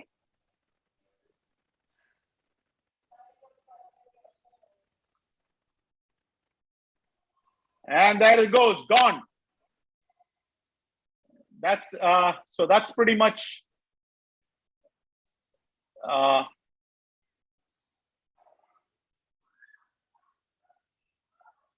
wow. Yep. So that's kind of what happened there. And anyway, coming back to our game analysis. So now, if you ask me in Diwar, the movie, there is a line which what is that? Shashi Kapoor says, "Mere paas maa hai." You see, all I can say is FCC had this to say to Raptors: "Hamare paas KK hai," because no one else has KK, and you know, I think we did the right thing by adjudging him the game changer of the week. In this game, FCC did award the man of the match to Prabhu. But if you ask me, yes, he had an outstanding performance, but I don't think it would be that outstanding without the runs on the board. So let's give credit where credit is due, because we have seen, what is that, guys taking 6 wickets and the team still losing. Remember the other day we saw 5 overs, 5 runs and 6 wickets. The number of wickets was more than the number of runs conceded, and yet the team lost, you see. But that did not happen in this case because of the assault on Gagan which took place. You know, Gagan was assaulted mercilessly. And sure enough, KK, I wanted to ask this question to KK because KK, I heard, this is the rumor which I have, and maybe you can confirm to me if this rumor is correct or false, or I got it wrong. But kind of the rumor is that the Raptors wanted to declare the innings halfway, because I was told that they won the toss and they were thinking about batting, and then probably batting maybe 15 overs or 18 overs and declaring it, because the previous time around when they ran into FCC, they completely dominated FCC, and then the rain gods came in, right? So they felt very confident that they can do that. But then again, they thought, okay, you know what, let us bowl and bundle FCC out. And again, this, remember, looking London, going Tokyo syndrome was popping in their minds, where they have to go to some other game or whatever it is. But at the last minute, they decided to field with the hope of bundling FCC out.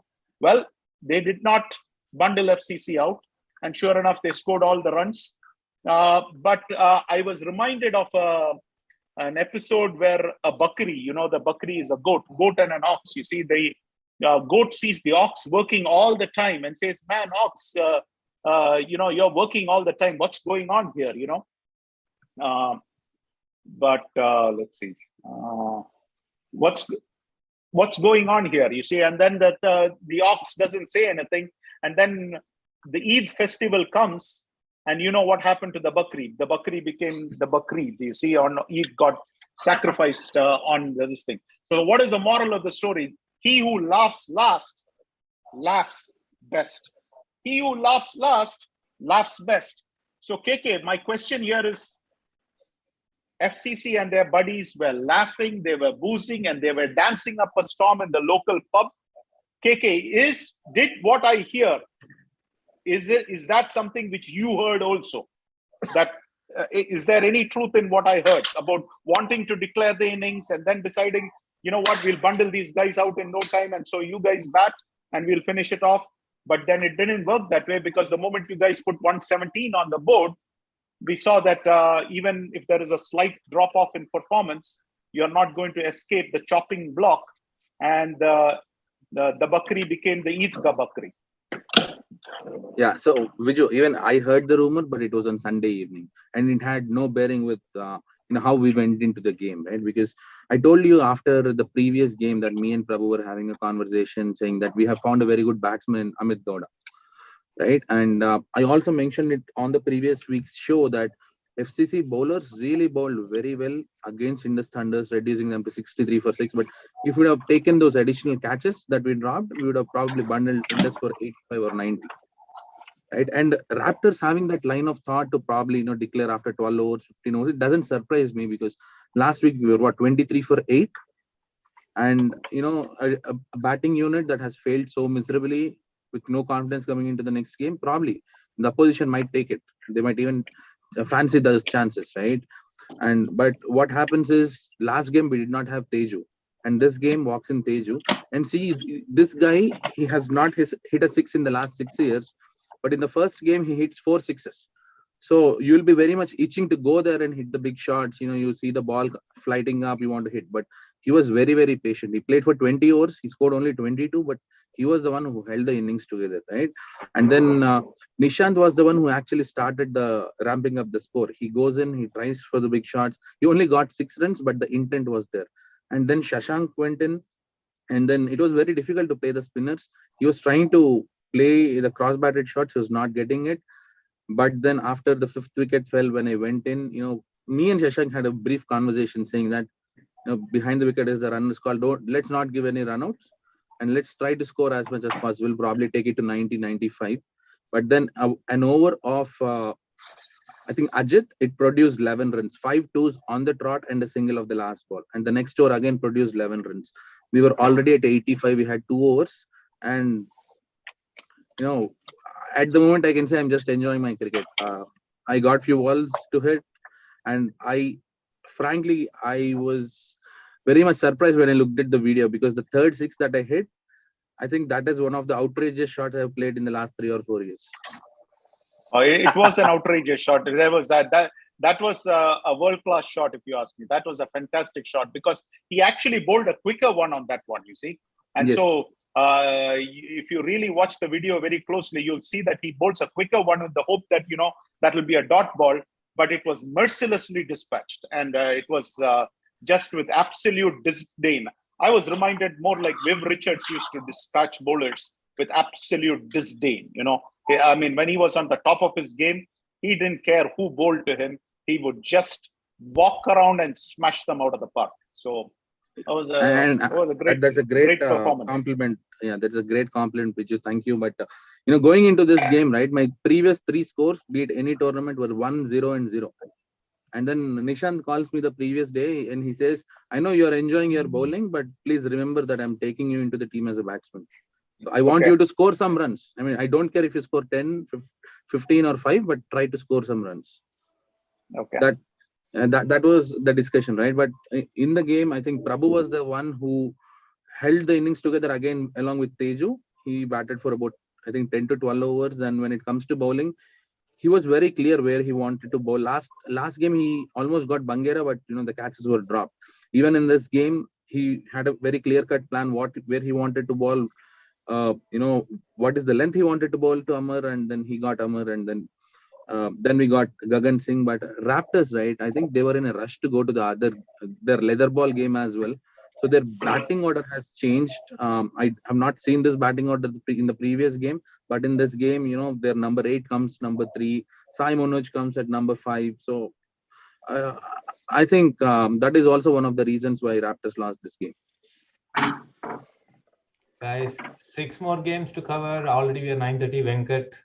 All right, I'll take a break. Joined. So let's go.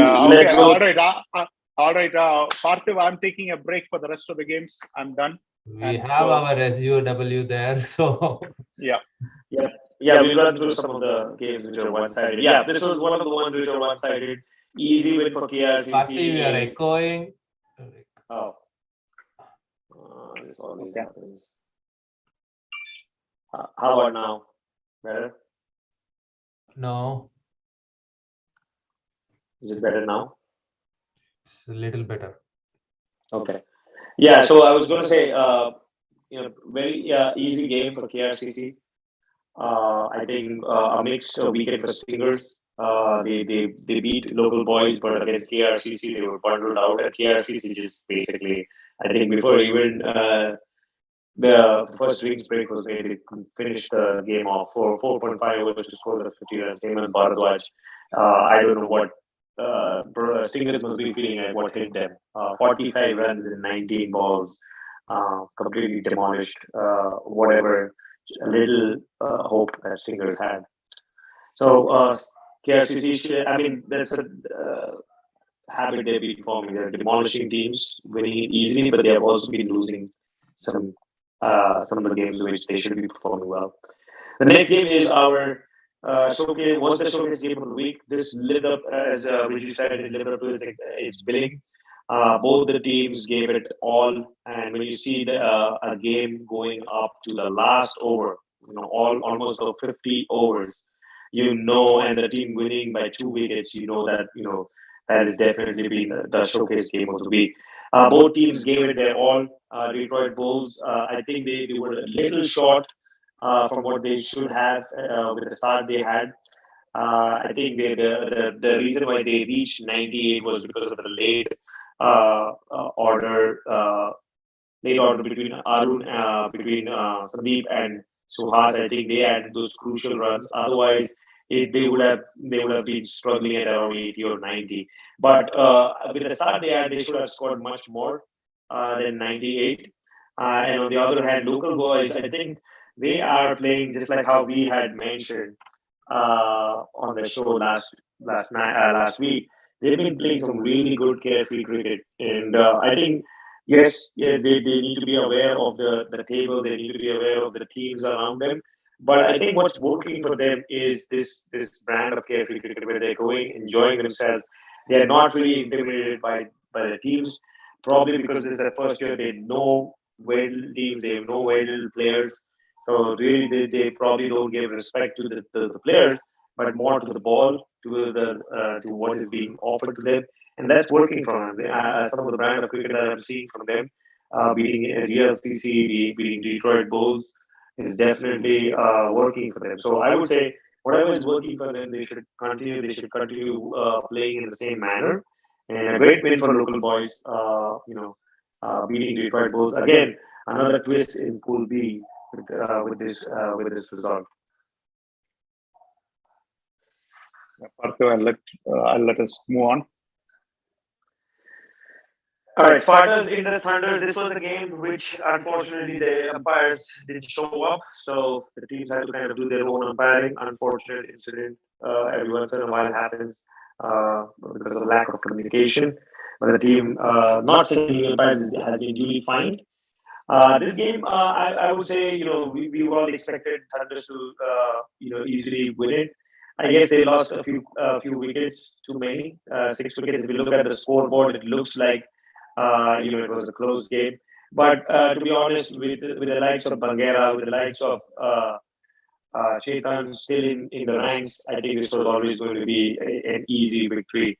I think at the start they might have had a hiccup with Verma and Dinesh going in quick succession, but it was always under control. I think Spartans were probably 15, 20 runs short of really giving Thunder a run for the money.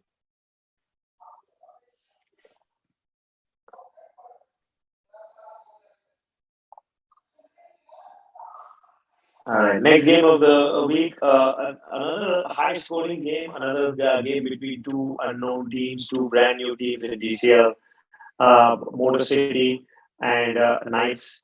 Motor City were boosted by the 50 scored by Amit Singh. It was a great 50, and when you're scoring at around 100, 120 plus, that's an awesome feat to achieve. I think the pick of the bowlers, I think they bowled really well to restrict them to that score. But when it came to chasing, Knights, I think, were in the shot initially. But somehow, I think even after just losing 5 wickets, this is a thing which astonishes me. Is Motor City probably didn't attack enough. When you have a score of 106, you probably want to attack and get those early wickets, which I think wasn't the case. Knights were allowed to, the top order, Imran and Arjun Chittamani. We know that the way he plays, he likes to go for shots. They basically laid the foundation for what came out to be an easy chase for Knights. But lesson learned from Motor City. They probably need to build this habit of defending 100 plus scores if they want to start winning in DCL. Yeah, I think Partha on this game, I think Imran had a very good game. But good to see Arjun in the runs. He's a centurion in DCL, so he's always going to be known as one of the guys who cracked the century mark. That is no mean feat. And it's a pretty good umpire too. So I saw him waving to the cameras in the Blads versus MCC Miles game. So he seems to be a genuine cricket aficionado who loves to watch the game, and it's good to have these guys in the league for the service they bring in, either in the form of umpiring or when they play, they are difference makers. So I wanted to give a shout out to him, saying that keep up the good job. That's a fabulous thing which he's doing, and good to see him in the runs. And as you said, he's an attacking batsman, so it's going to be pretty close to the 100 strike rate most of the times. Yeah. The next game was a game which I think was closely followed by everyone. It was a game which was rescheduled because of the rains that happened a couple of weeks ago. An eagerly anticipated game between the two heavyweights, Pokeris and Legends. And it was a game dominated by ball, which generally happens when you have two big teams going against each other. There's less 100, 120 plus. It's more around the 80s and 90s, which was the case here. But Pokeris should have reached 100 plus with the start and with the kind of start they had between Vignesh and Saran and Neil and Suresh. The way they were playing at one stage at 3 for 60, 365 or something, I was thinking a score of around 100, 110 would be where they would basically end up with. But a great bowling towards the end by Harish. He picked up those 5 wickets and made sure that the score was kept in check.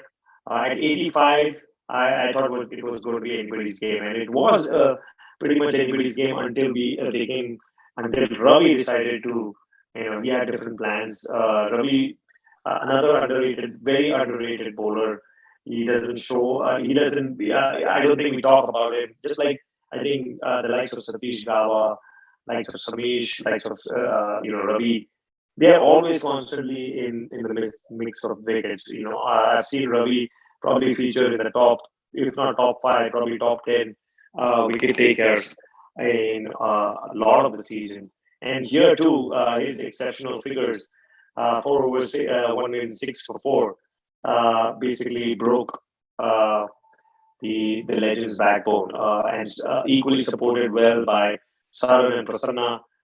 Made sure that the big heavyweights like Gautam and Harish and Sai and Guru Naga, they didn't really get they got starts, but they never really got through to getting to that the squad. And another highlight, we highlighted Glads for bowling those 3 extras. Here too, you see Pokeris just conceding those 4 extras. So if people are keeping a note, and if you even see Legends, 6 extras. So if people are keeping a note, that top teams, the champion teams, those teams, these runs make a hell of a lot of difference, and that's why these teams are champion teams, because they're so very miserly with those extra runs, which in the end makes all the difference. Those 10 and 12 runs make all the difference in winning and losing. Yeah, well, Parthiv, I don't know about Glads. Glads, I think, is an aberration. That was a strange thing. That's not the Glads team that I know. But Pokeris generally are very disciplined. They very rarely give too many extras. So again, as you show it to me like 3 consecutive games, and then I'll believe it. All right. And until then, I'm going to call it an aberration. So right now, that's an aberration. I have not seen stats like that. But I think Pokeris, I will always bet on it that Pokeris will be always in the league lead in terms of that stat. But also, as you rightly said, Ravi is always a top bowler in most of the games. And I think one of the reasons, Parthiv, is he's extremely fit. You'll find that, he maintains his physique and his figure and things like that. So let's give him credit for that he always maintains himself. So as a bowler, you have to be fit. You can be a little bit out of shape if you're a batsman. Like, remember the Arjuna Ranatungas of the world, or the Inzamams of the world. But if you're a bowler, you have to be always on top of your game in terms of fitness. So he has always maintained that. Every single year you see him, he looks exactly identically the same. But and that's one of the reasons for his success. And he has got great control too, so that really helps. So you really can't go after him like you might go after somebody else. Ball after ball tends to pitch in the right spots. So congrats to Pokeris. Yeah, well said, Viju. Sorry, Satya or Parthiv. I'll just add some additional detail because I was at the ground for this game. I really thought this pitch was a landmine to play on, and it was the true of character for both the teams, right? And also, it's a day-night game, and I thought Legends could have attacked a little bit more, especially in their bowling department. But then, once Pokeris got to 85, looking at the pitch, at least I was thinking that it will be a very close game. But when Legends were reduced to 25 for 6, the game was almost sealed. It even got to that 65 because of Srikanth Arna's phenomenal effort. He played brilliantly, he batted brilliantly. But I think in the bowling department, Legends need to attack.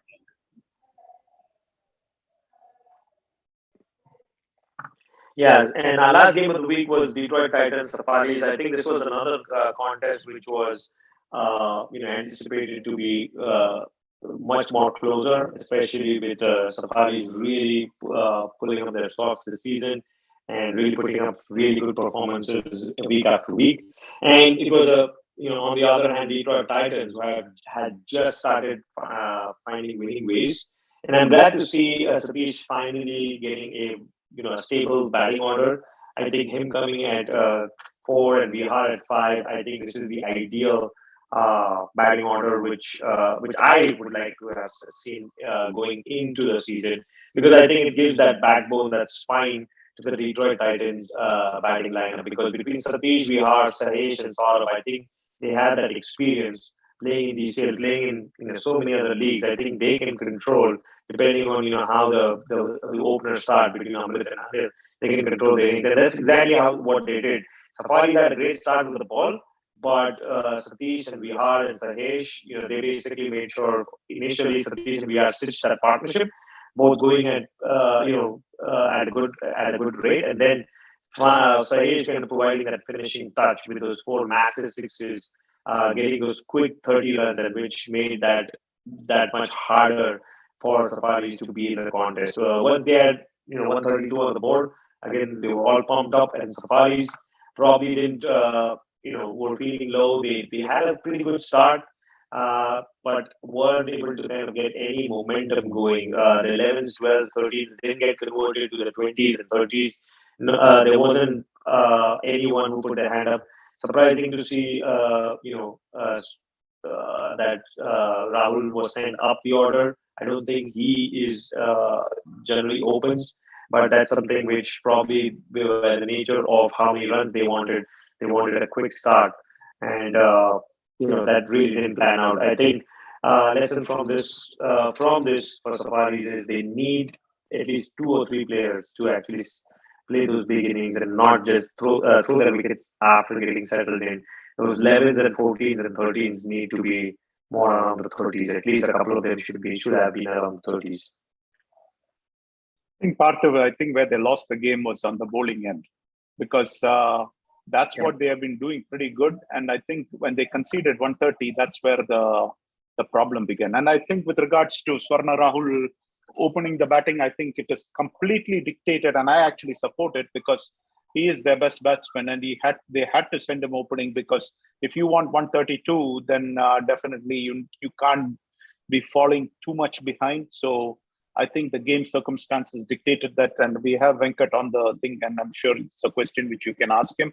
But this was a surprise, because all four of us had predicted Safaris to win this game, and this is one game which Titans pulled out. So Titans improved their chances after the disastrous opening start. But again, I support what you're saying, that the batting order of the Titans finally seems to have found some semblance of balance, kind of a thing, and it seems to be adding up right now, and it seems to be working. Sahesh wasn't coming down and attacking the balls and things like that, so it's definitely working for them. So congrats to Titans and hard luck for Safaris, but I think this is one hiccup game. But remember, they beat Pokeris, so overall, not too much of a change in the standings. They are well on their way to the playoffs. All right. So I would, our game changer of the week from last week, and he's claimed his certificate, is Kishore Kumar from SSK. We see the captain of SSK, Lingapan, accepting the gift certificate on his behalf.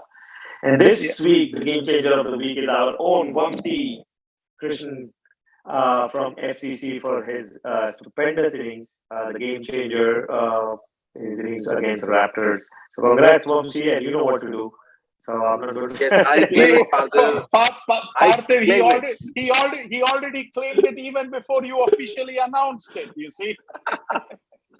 So he wanted to beat MBB's record of being the fastest claimer. But honestly speaking, when you are on the show, obviously you claim it ahead of everybody else. So, but yeah, congrats, Vamsi. It's well deserved. I do hope that Prabhu will go and approach your own skipper and tell him that, hey, give the game change. KK deserves the man of the match. I don't deserve it as much as he deserves it. So I do hope that he himself does it rather than Nishant doing it. So, but I think it's probably the scorecard is already locked. So yeah, Viju, but both me and Prabhu don't really care who the man of the match is, as long as the team wins. So I know Prabhu for a fact, and he's that kind of a guy, so I don't really care about that. But I also wanted to mention Sanjay got my name wrong. Yeah, he always makes lots of spelling errors. You see, spelling mistake or name wrong? The Krishan is not Krishan; it's Kishan, right? No, it's K-I-S-H. No, it's Krishna. Krishna. Is it okay? Okay. I know you have Kishan Kanagant in your team, but my name is Vamsi Krishna Kanagant. Okay. Okay. Yeah. Yep. Sorry. All right. So the predictions are definitely hotting up. I can see myself catching up. 1 point deficit now from Viju and Satya, still 5 points with KK. But I think I covered up a couple of points this week, Satya. Yeah, you got that Monday game both correct. We all three were wrong. KK, Yes. I can't see. KK, I can't see your face. He's in the ground. Yes, Viju. Okay, I'll turn on so- the camera in a couple of minutes. All right. So here is the thing, KK. I don't know whatever Parthiv said. I was not able to hear it. All right. Let me tell you something. I can't hear what Parthiv said. Parthiv is saying something. I don't know what he's making. Well, KK, do you know why I can't hear it? Ask me the question why I can't hear it. Why can't you hear it?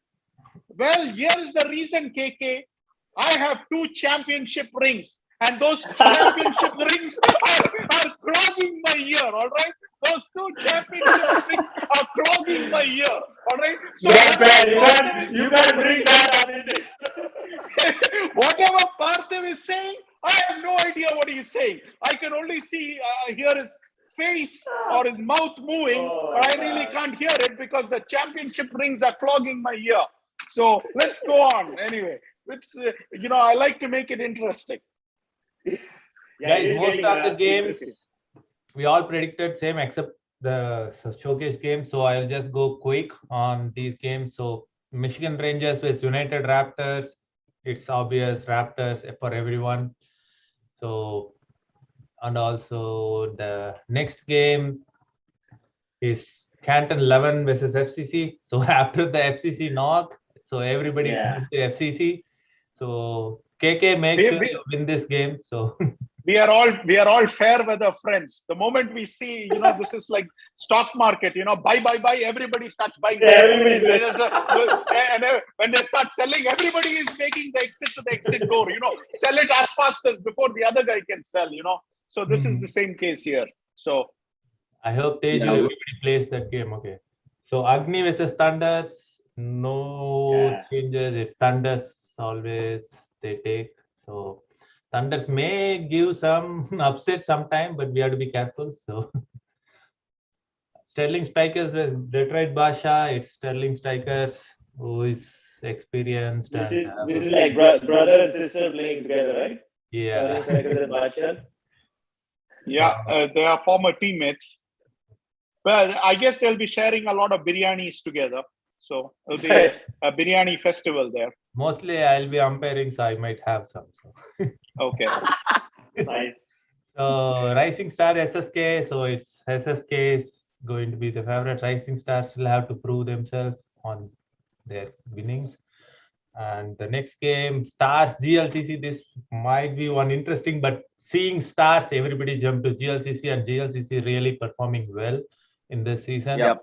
So Stars, they have to again prove with this game. If they can prove this game, then we might change our opinion. So with the performance of Stars, I mean, typically if you had asked at the start of the season, this would have been a showcase game of the week. But with the performance of Stars, I think this hasn't been the case now.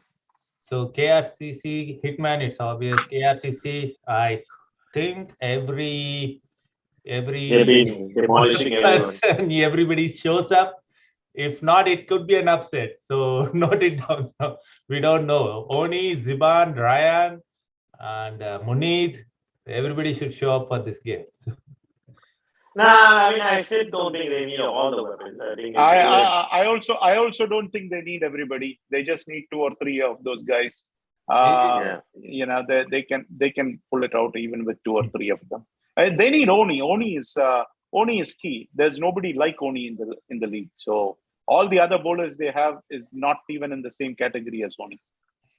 So everybody moved to strikers. He's obviously moving there, but Detroit Bulls can give an upset, but I just believe on Binod Singh, who can take Magesh. So just use him. So rest of the team. I mean, I would be honestly admitting it's not going to be so one-sided.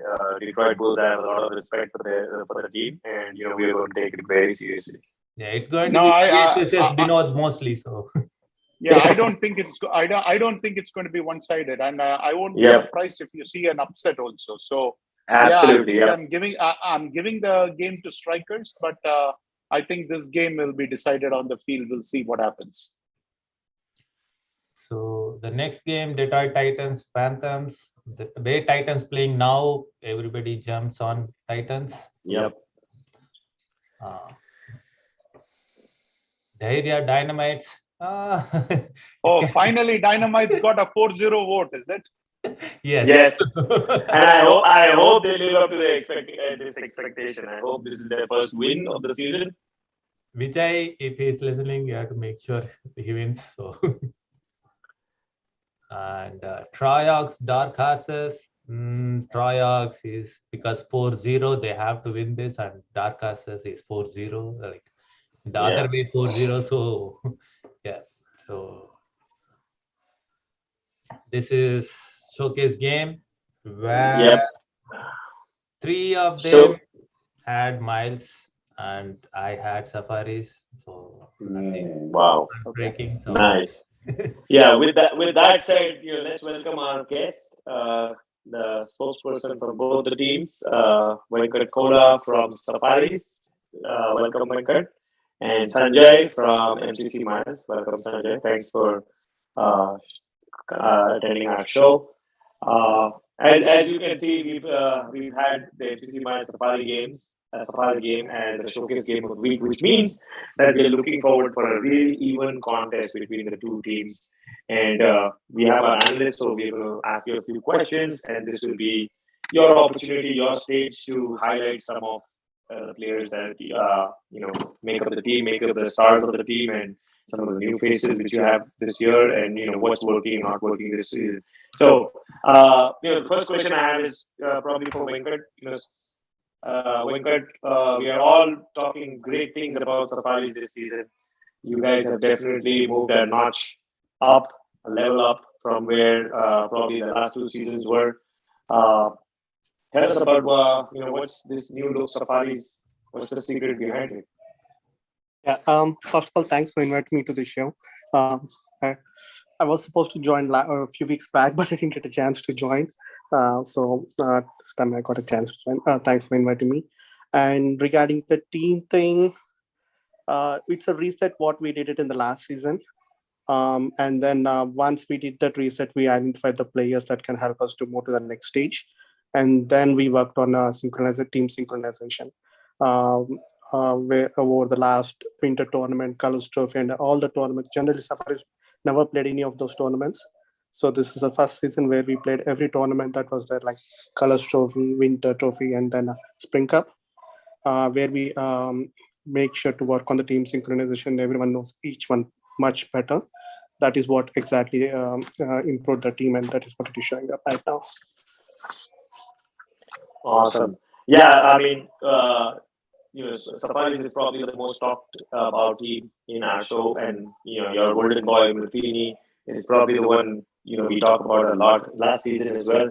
On the bowling side, I think that's where we see a lot of improvement this season. Who are the bowlers that are making the difference? Have you identified some of the new ones which you've included? Not me.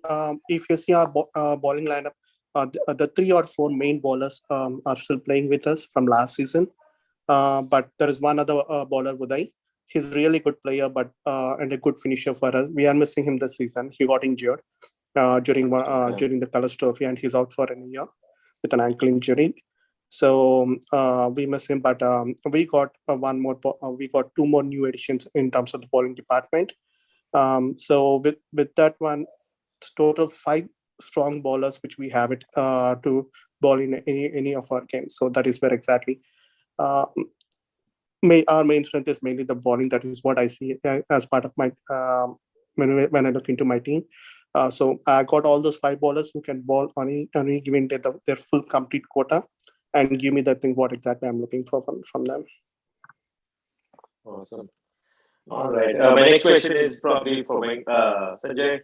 Sanjay, probably, at least for me, I consider MCC Miles as, you guys are probably some of the most destructive players in terms of batting in DCL. If everybody shows up and everybody clicks between you and Rahul and Brahma and Praneeth, everyone basically can hit the ball out of the park.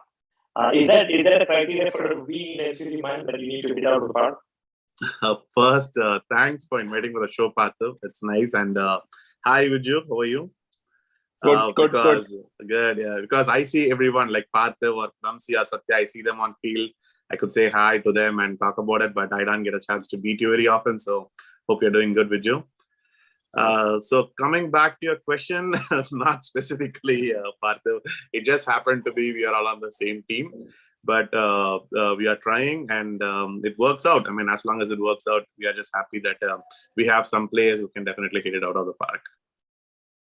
Awesome. All right, let other analysts put in their questions so that I'm not hogging the mic. Go ahead, Vamsi. Yeah, sure. So welcome Venkat and Sanjay to the show. It's good to have you guys. So my first question, as you are here, right, Sanjay, my first question is to you. So MCC Miles, we've heard a lot about MCC Miles. We've heard about the great talent which MCC Miles have. But last year you made the playoffs. The years prior to that, the talent was not turning into results. So what was the plan that you implemented last year, and what is it that you're trying to do this year to probably go a step further or probably get better results? Because talent is good, but victories are more important, right, when it comes to winning tournaments. Totally agree, obviously, and thanks for the question. So make it short. This is like my 7th year for Miles, if I'm not wrong. 7th season for Miles, and so we have been building a team like since 2015 when I came in. We have been building a team, and we have had like more upsets during the early stages than what we are facing right now. So we have been building upon talents, but the talents have been built in such a place that it was only like one person or a couple people performing as in a team rather than we performed as a unit. So we were trying to focus on how to perform as a unit. And the goal, what different from last year compared to the previous years is, even though we pretty much have the same unit every year, it's only like a couple of people changing here and there, not a whole lot of changes. But we were trying to set up a goal among ourselves to reach playoffs last year at any point possible, right? We wanted to win every game, but it's not physically possible.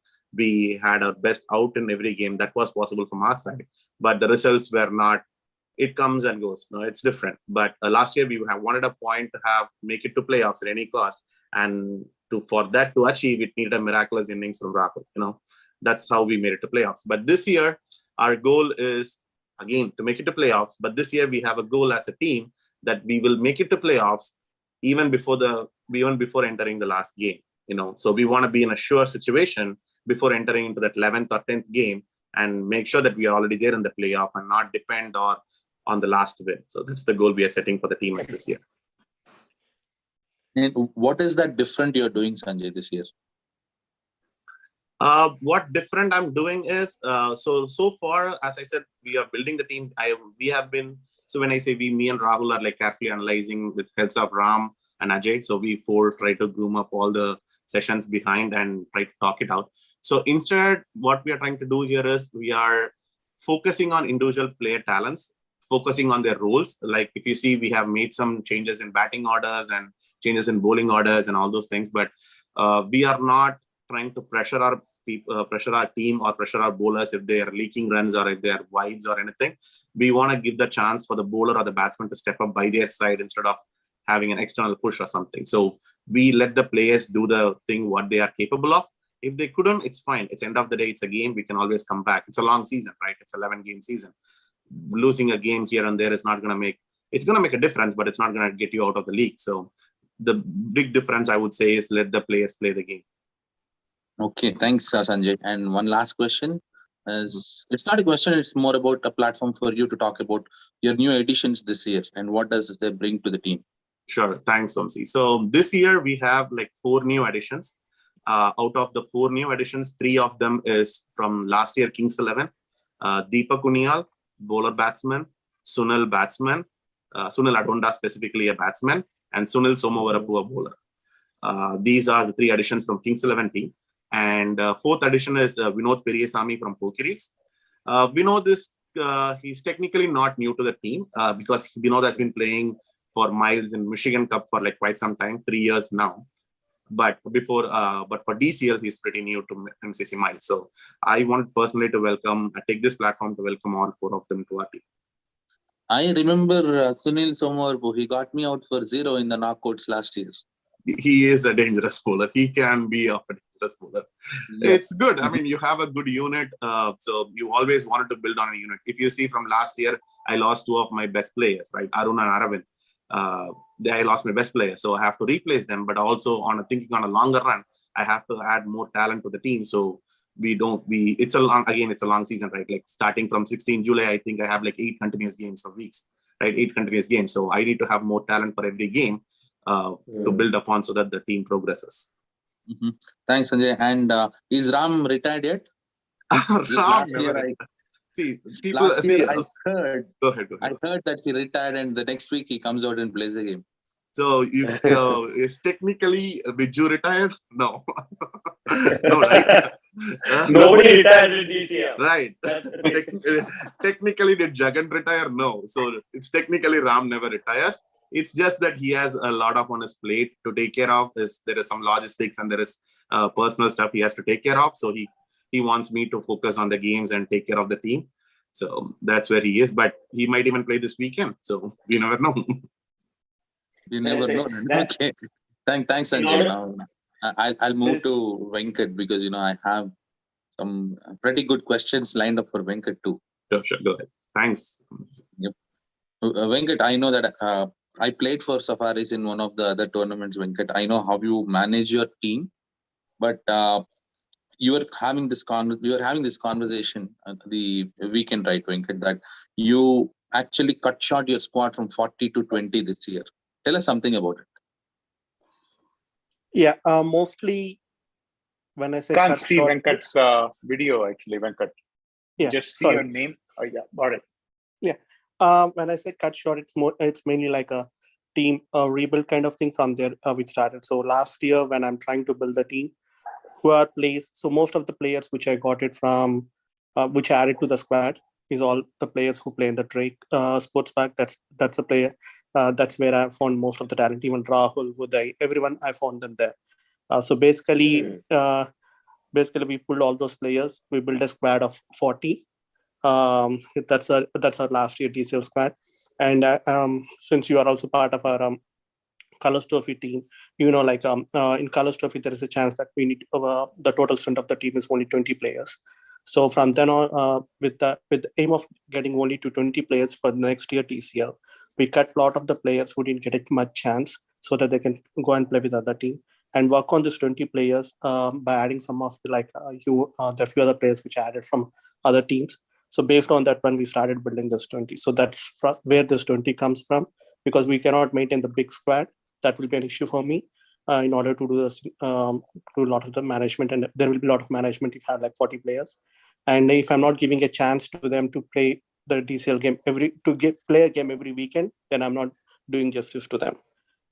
Because most of them are joining the teams only to play a game. If I'm not giving them a chance to play, then I'm not doing justice. So that's where all this process started. And then with the help of, I have a good helping team with me, Rajan, Karthik, Rahul, the golden boy. So they all helped me in order to get this things done and build this team together. So Venkat, in 2019, Safaris won just one game out of the 12. You ended up with 5 points, second from the bottom in your pool. Comes 2021, you won 3 games out of 10. You landed up number 3 from the bottom in your pool, right? But this year, you're done with 4 games. You already won 3 games out of the 4. So those are some major strides that you have taken, right?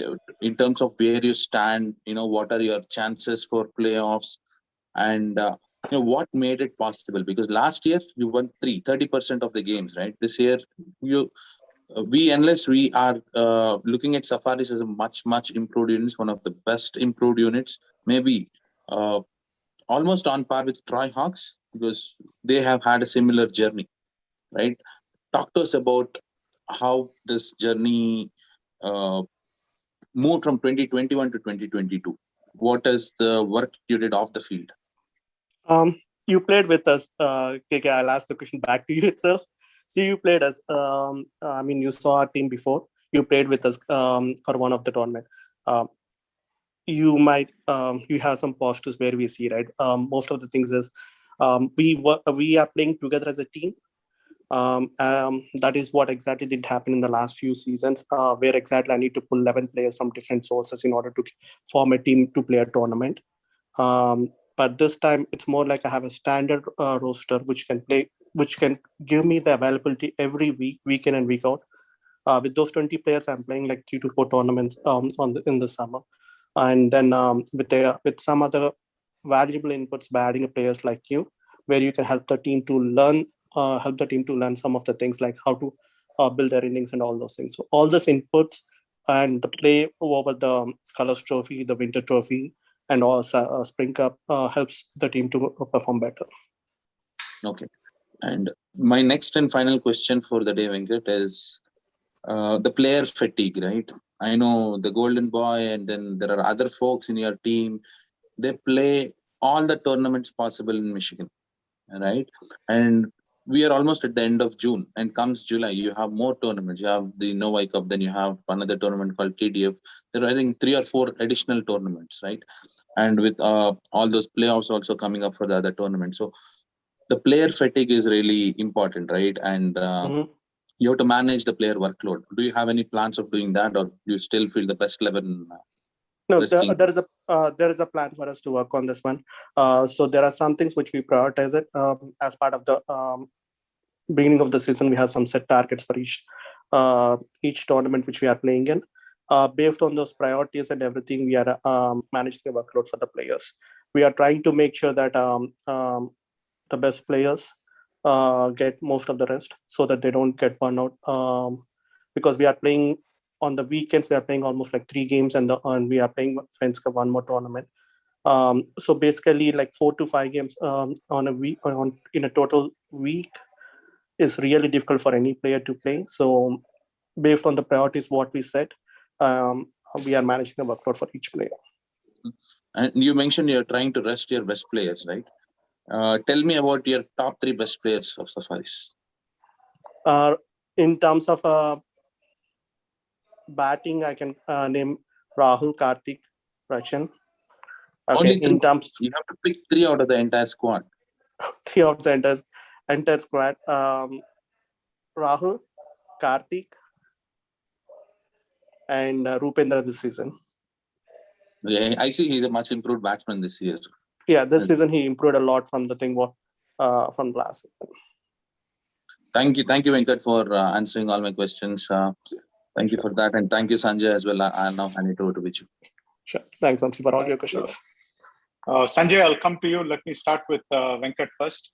Venkat, I just wanted to congratulate you because you deserve all the accolades coming your way for your team's wonderful performance. Because I remember a time where there were teams wanting to play Safaris and hoping to win the toss so that they can set up a DCL record or go for making sure that they don't waste their morning. From that situation to where you are right now, I saw your team indoor, and that's when I realized, oh, this team has vastly improved, lights out kind of a thing. And I remember at the first show itself, I said to these fellow analysts that if Glads plays Safaris, if we don't have our full unit or close to our full unit, we are going to be in trouble. So that's more a mark of respect in the sense that realizing that your talent level has gone up, your performance as a team has gone up. So I wanted to, oftentimes the skipper gets a lot of the blame. People like to blame the skippers for anything and everything which goes wrong, but they don't get enough credit. But I just wanted to give the credit and say, hey, without good leadership, that is never going to happen. Having said that, I wanted to ask about the reasons for the Safaris resurgence, but you already covered that with Parthiv and Vamsi, so I'm not going to ask that question. But let me ask you a different question. This is more like a little bit of a rapid fire question. We're trying to put a face to your team and introduce your players to the league. Some of them obviously are household names, like Golden Mrithini now is not even known by Swarna Rahul Mrithini, but goes more like golden Ritini or golden boy kind of a thing. But he deserves it because he played outstanding cricket. I mean, it is a mark of respect that we are calling him by that name, in the sense that he earned that name kind of a thing. But what I wanted to ask you was, you just played the 3-time finalists in Pokeris, and you beat them. And then you went again local boys and you lost to them. What went wrong against local boys? Not local boys, Detroit Titans. Sorry, Detroit Titans. Yeah. What went wrong against Detroit Titans?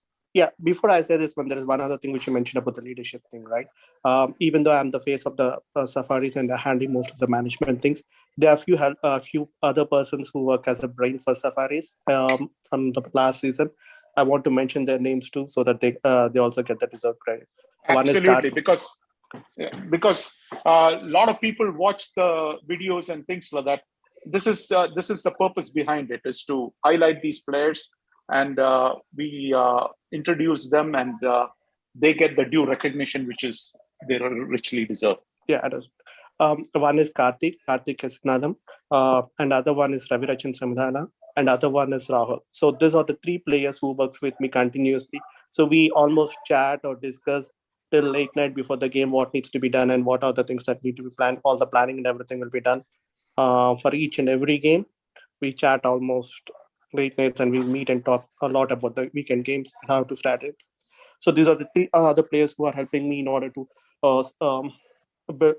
prepare the team for the games, and also helps me on the field in terms of any kind of inputs that I needed during the game. Okay. And back to your question regarding the Detroit Titans. Basically, it's a mistake from my end. That is the reason why we didn't put a better performance on the field during the game. One is we had the one question which Vamsi brought up before, players fatigue. That's the only thing happened because we played a Michigan Cup day on Sunday, where I fielded most of my players who are playing on Monday. And it's like 3 games on the weekend, plus a game on the fourth game plus an extra game on Monday. Players did not have enough energy on the field. That's basically my mistake. I didn't manage them properly. That's where one of the things which didn't work out in our favor. And other thing is the way how we designed our innings. There are some schoolboy mistakes which we did it as part of the game. Those are the things that we keep on working it so that we should not repeat those kind of mistakes. But in the Titans game, we did some kind of mistakes while we are batting. And that's the reason we are not able to build the innings all together. And all credit to Titans. They ball really well, where they did not allow our batsmen to swing their bat or score, because Karthik and Vasi are the players who keep on rotating. They are the players who continuously rotate. But with the kind of bowling which they did it, they are not able to rotate much. And after that, when we did some schoolboy mistakes during the game, that's where we lost everything during the Titans. Yeah, fair enough. My next question is, tell us what you like about the Safaris team and what makes this team special. Because obviously it's a special team. It is vastly improved. In fact, it's a toss-up between you and Troy Hawks as to which is the most improved team. And if you had asked me 3 years ago, would I have said that? I would have never said that or even dreamt it. But it has happened. And when it has happened, one of the things which many of these other teams should be looking to emulate is, and probably words of wisdom and advice which you can give us, what makes this team special? Because obviously it has to be a special team that you have been able to get these kind of results. One thing is team synchronization. Team knows each player better, their strengths and weakness. So based on that one, everyone works for each other. That is one of the major quality which I can call it out in the team. So that is one which is helping the team to perform better.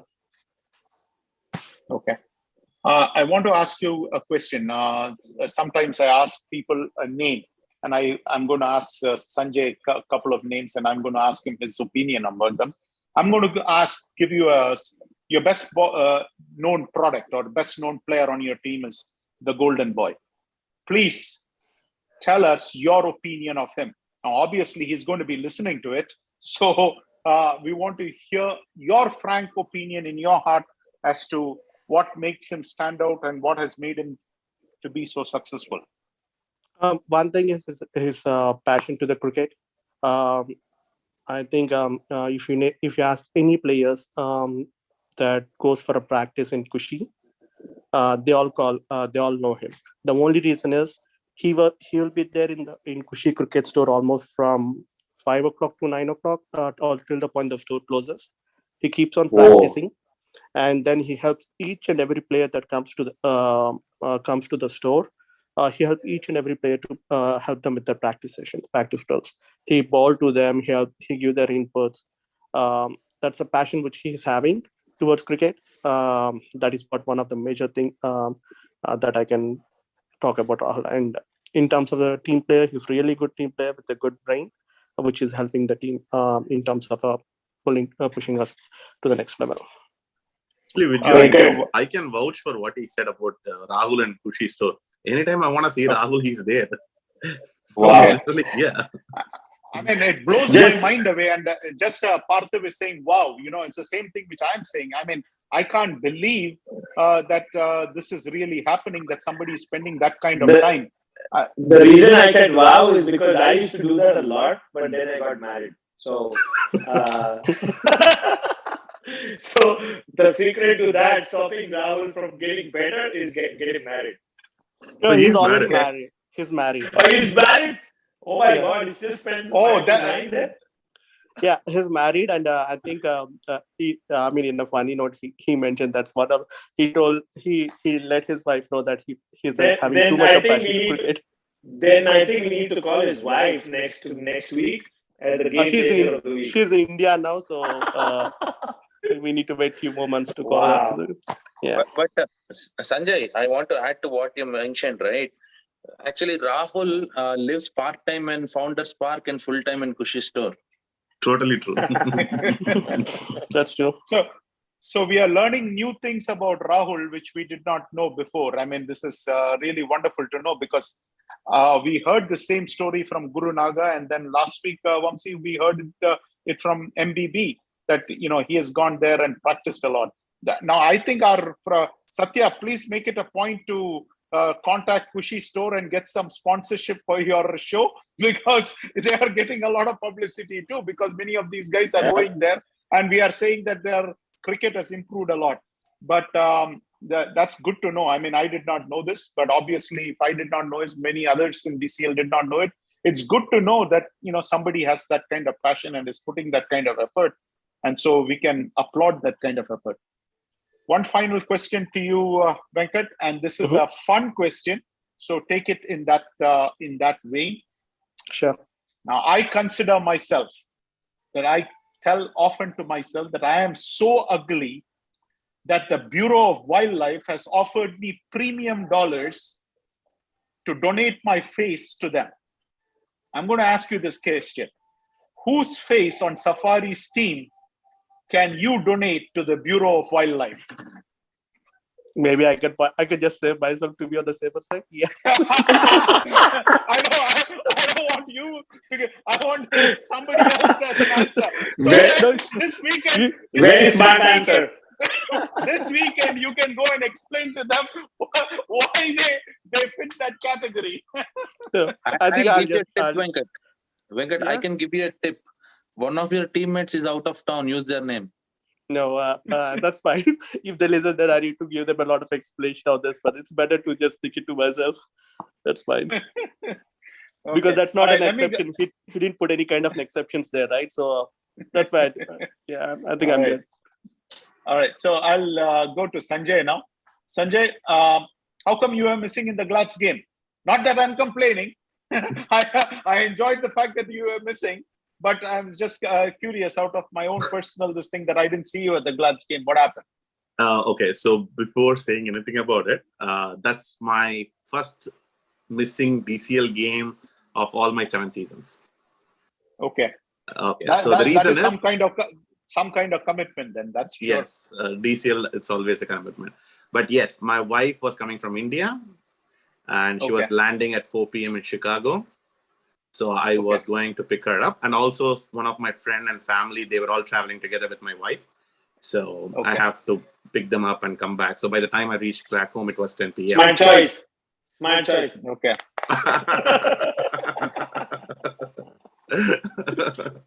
So that. Okay. My next question to you, Sanjay, is over the seasons, I've seen players come and perform in miles, and then they find greener pastures elsewhere. This season, you said Arun and then Arvind Sabarish. And Pokeris seems to be the biggest culprit. They seem to be taking most of the miles players more than any other team. I think if you had asked which team takes more players out of miles, it's Pokeris which takes most of your players. In return, you only got one Vinod Periaswamy, you see, who left, who did the reverse transfer. But my question is, why have you stayed with miles for 7 years? Because you mentioned earlier that 7 years you've stayed with miles. So why have you stayed with miles? Because it's good for us to hear the answer, but it's also probably better for your own teammates and guys like Ram Saladi and Ajay, but to also hear that answer. So since you mentioned that name, it is really important for me to mention it, right? So first and foremost, I really want to thank like Ram and Ajay. I mean, many people in this committee and the league knows about them, but many may not. So Ram and Ajay are like two of the most committed people I've seen towards cricket. From my perspective, they do everything in their power to get the game running. You know, there are so many things which many people doesn't know.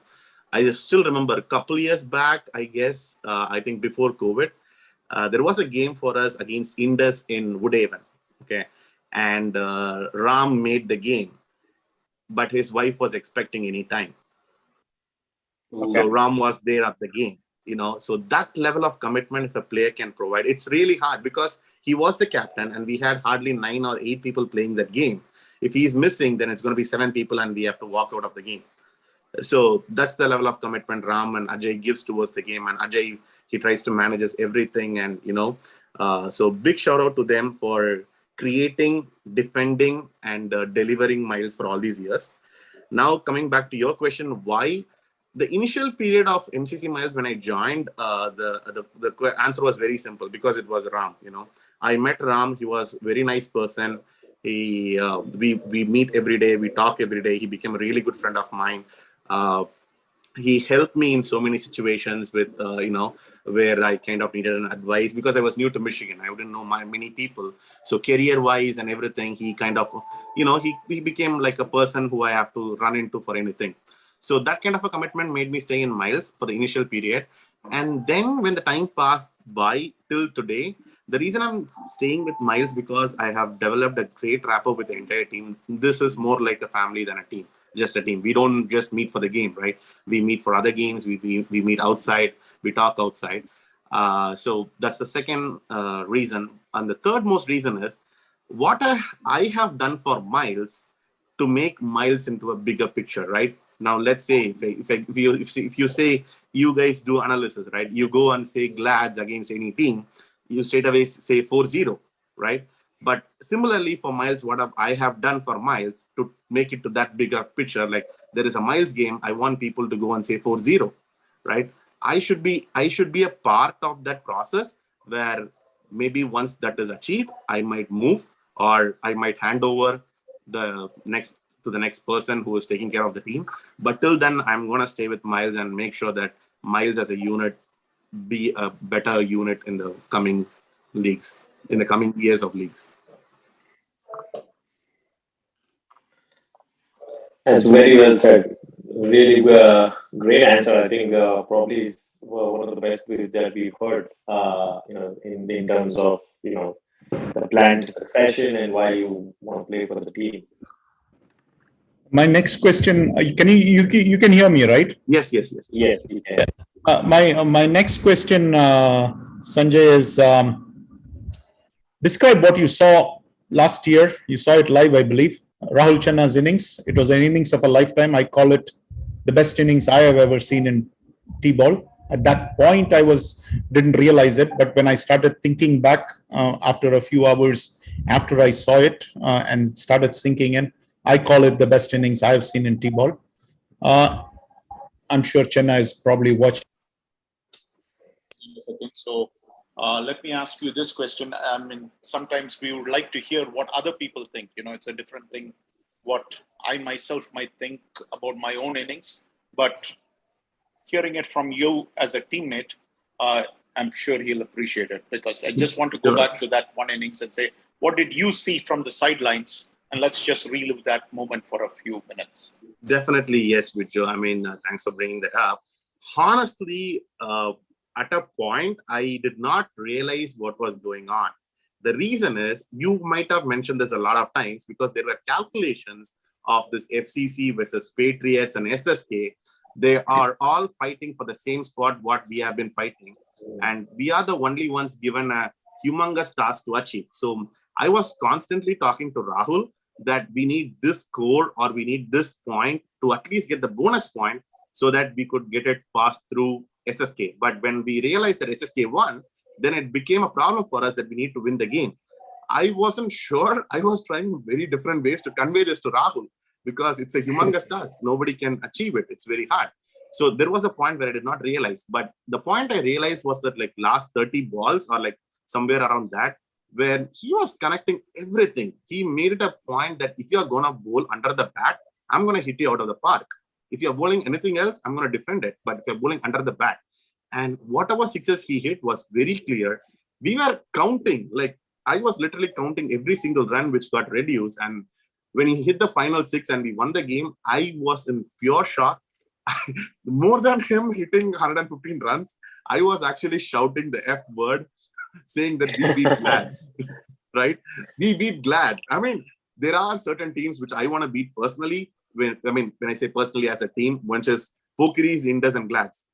We had the chance to beat Pokeris once, and we never had a chance to beat Indus, but we never imagined a chance to beat Glads. And in such a format and in a place where you have to chase 196 to get that win, and a person is achieving that right in front of your eyes, I don't know what else I could say. I just shouted out.